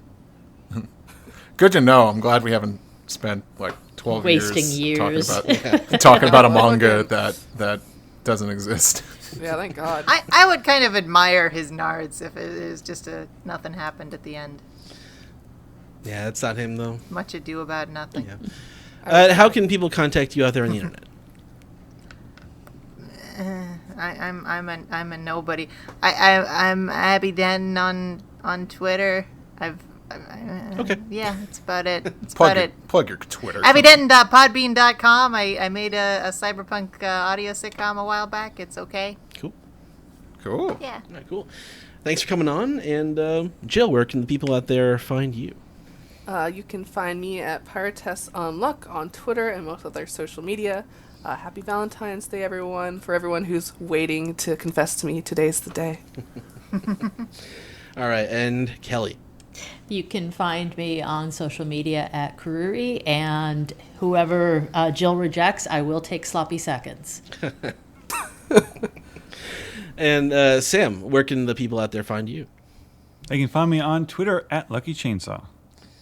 Fantastic. And Steve, you're at Steve Yurko on Twitter. Anything else you want to plug? Oh, we're getting a new episode of Force to Watch 4 Kids. Yes, that'll be coming up this coming Friday of this recording. Just recorded with Alex, and it's going to be a good one. So stay tuned for that on our Patreon, and that's for $5 tiers and up. Fantastic. All right. You can find me at Edward E. One Piece on Twitter. I'm also at Weeb Trailers. The podcast can be found at onepiecepodcast.com, twitter.com, youtube.com, and facebook.com/onepiecepodcast. onepiecepodcast@gmail.com is our email address. Again, please support us, patreon.com/onepiecepodcast. You can subscribe on SoundCloud, Spotify, iHeartRadio, subscribe, rate, and review on Apple Podcasts, or call us on our phone number. That's 347-497-MAJI. Maji. All right. Maji. 347-497-6254. Call anytime. Anytime. With any questions, comments, theories, and yeah, thanks everyone for coming on the show this week. And unfortunately, fortunately, depending on your point of view, there will be no trivia this week. But Hold on. No? Hold on. I have two quick trivia questions. Okay. Hold on. Ed, What? you are right. We don't have trivia this week, but we got something different to close out our show with. Just so happens it's also Valentine's Day, and it's a nice day to show some affection, some appreciation. So for everyone here, I am going to randomly select a character from One Piece and assign it to each one of you, and you have to tell me something you like about that character. Okay. This is like what they do in elementary school, like when you can't actually give Valentine's out to people, and you just have to do it for the entire class. Sorry, I choose you. Who are you we getting have to these do it characters from? I'm just pulling them up from the internet, or Okay. the One Piece wiki. Oh, Lord. This one is going to be for I already randomly selected all of these, so I'm good to go. Abby, Quote unquote random. yes. I'm ready. Tell us something you like about Queen. Queen Queen. from the Animal Kingdom Pirates. Oh, well, it's got a lovely shape. Nice It's shape. very huggable. Very huggable. Good dancer, All right. Yeah, sort of like a human Kirby. Jill, Yeah. tell us something you like about Kamijiro. And Kamijiro is the lion's head on the stomach of Hold'em. Oh, well, I like cats. So, like, I don't know. I've always kind of wanted to pet a lion, even though I know you shouldn't, because I have watched Tiger King, and I know that's a bad idea. I like when he I'll punched. just ignore Hold'em. I like when he punched Holden in the dick. That was good. But then he also touched Hold'em's dick, so Well, not there so you good. They, There were Gotta make they share a sacrifices. dick, which is not great. All right. Sam, Right. tell us something you like about Wika from the Tontata tribe. Wicca from the Tontata tribe. She's the little blue-haired one that Yeah, I remember- she's the steals one- Zoro's swords. In Zoro's tits. Right. That's like that's the only thing I remember about her is that she stole Zoro's sword. Do you like that about her? You know what? I could say yeah, I do like that about her. I like that one scene where she stole Zoro's sword. Okay. Kelly, tell us something you like about Tongari Denden Mushi, who was the mascot of Tokyo One Piece Tower. Oh. I like his voice, and I like how the design of the shell is a combination of a snail's shell and the Tokyo One Piece Tower. He's got a very soothing old man voice. Yeah, it's he could narrate anything, and I think I'd be super into it. And now I'm missing the tower, so you just made me sad. Yeah, I know, but I thought it was very appropriate for you. I thought that's such an odd choice to make the mascot of your attraction for probably families and little kids, to make it like an old man, but it's just very endearing, and I will Definitely.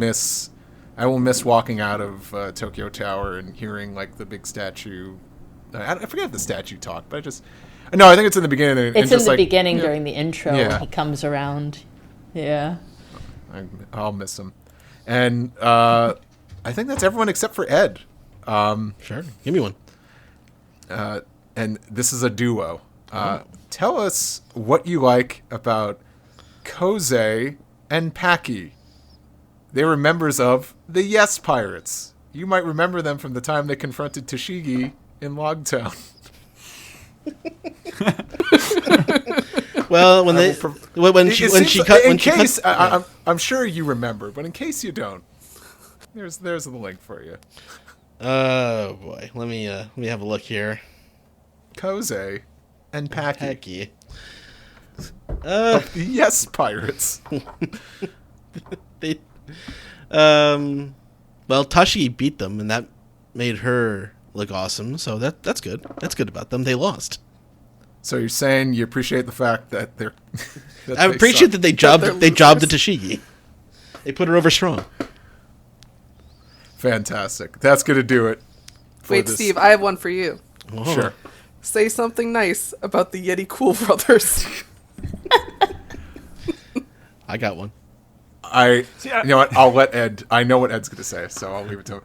I like the fact that one of them wears a gas mask. To be completely honest, I like their design as a silhouette. I like They their design basically as just a are silhouette. silhouettes, right? For the most part, yeah. Silhouettes with hot pants. I like. Yes, yeah, and Ed likes the fact that they wear hot pants. So. Shaking their booties. I don't understand why the Yeti Cool Brothers are like the go-to. Because like, why were they those there? guys are dumb. What was Oda thinking? I mean, their designs are fine. They're just useless characters. There's no reason. Well, it's for just them to it's be in funny the that like They're the a- like they're- it's Sam, it's go funny ahead. that like the the jobbers, the henchmen are giant Yetis who say that's cool to everything, and they think it's cool when Frankie's gay. I mean, you're not wrong with that bit. Sam. Oh, yeah. They're giant Yeti assassins that can't even assassinate when they shoot someone at point blank range. Yeah, Brownbeard I'll survived. hold didn't that he? against them. I have a trivia question. I'm sort of trying to pilot myself for the new trivia person. If you won't mind me asking a question, I'll open it to the floor. Is that okay? All right. Sure. Sure, All right. go for it. Okay. Who am I describing? He's sort of like a blue dinosaur, sort of like Homer Simpson physique. He's got like a V-shaped horns going back and like a horn on his nose and like a big blue V on his stomach. Which Digimon am I describing? Oh. Oh. X-Vmon? No, Homer Simpson physique. But close, same family. Oh, yeah. X-Vmon's pretty ripped, I forgot. Vidramon, my friend. I was discussing the wonderful Vidramon. And that's why My I think favorite- you need to be quizzed about Digimon more often to keep your knowledge I up. was trying to think of like a One Piece character until you gave us that Me last too. sentence. And I was like putting together the character in my head. Like I started with a blue Homer Simpson and put a V I was on his like, head. piece by piece, I was coming up with this character in my head. Didn't quite work out that way. Well, Sounded that's like a gonna One Piece character. All right. that's gonna do it. Hope you like that. ending so I'm in segment now. for- So I'm in now. Of course. Yeah, Get thank in. Yeah. You're gonna torture Zach now every week for what he did to us. You're gonna ask him Digimon questions every week. All right, everybody. So for the One Piece podcast, my name is Ed. My name is Steve. We'll see you next week, everybody. Goodbye. Bye. Bye-bye. Anytime. Digimon. Digital monsters.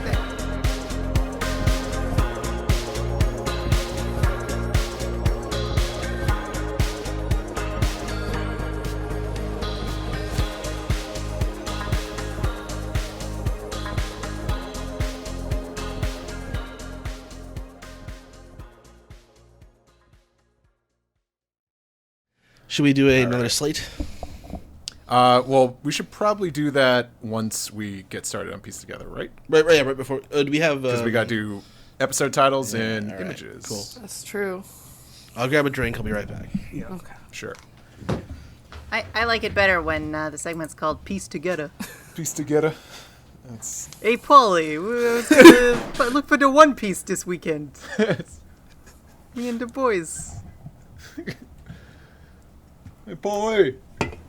Let's go submit a question to Piece Together. Rock, I don't, Hey, I don't Polly, you care ever anymore. see, I don't care anymore, You ever Rock. see the Island of Baron Omatsuri? I think the animation in that one, Mamoru Hosoda's really got the chops.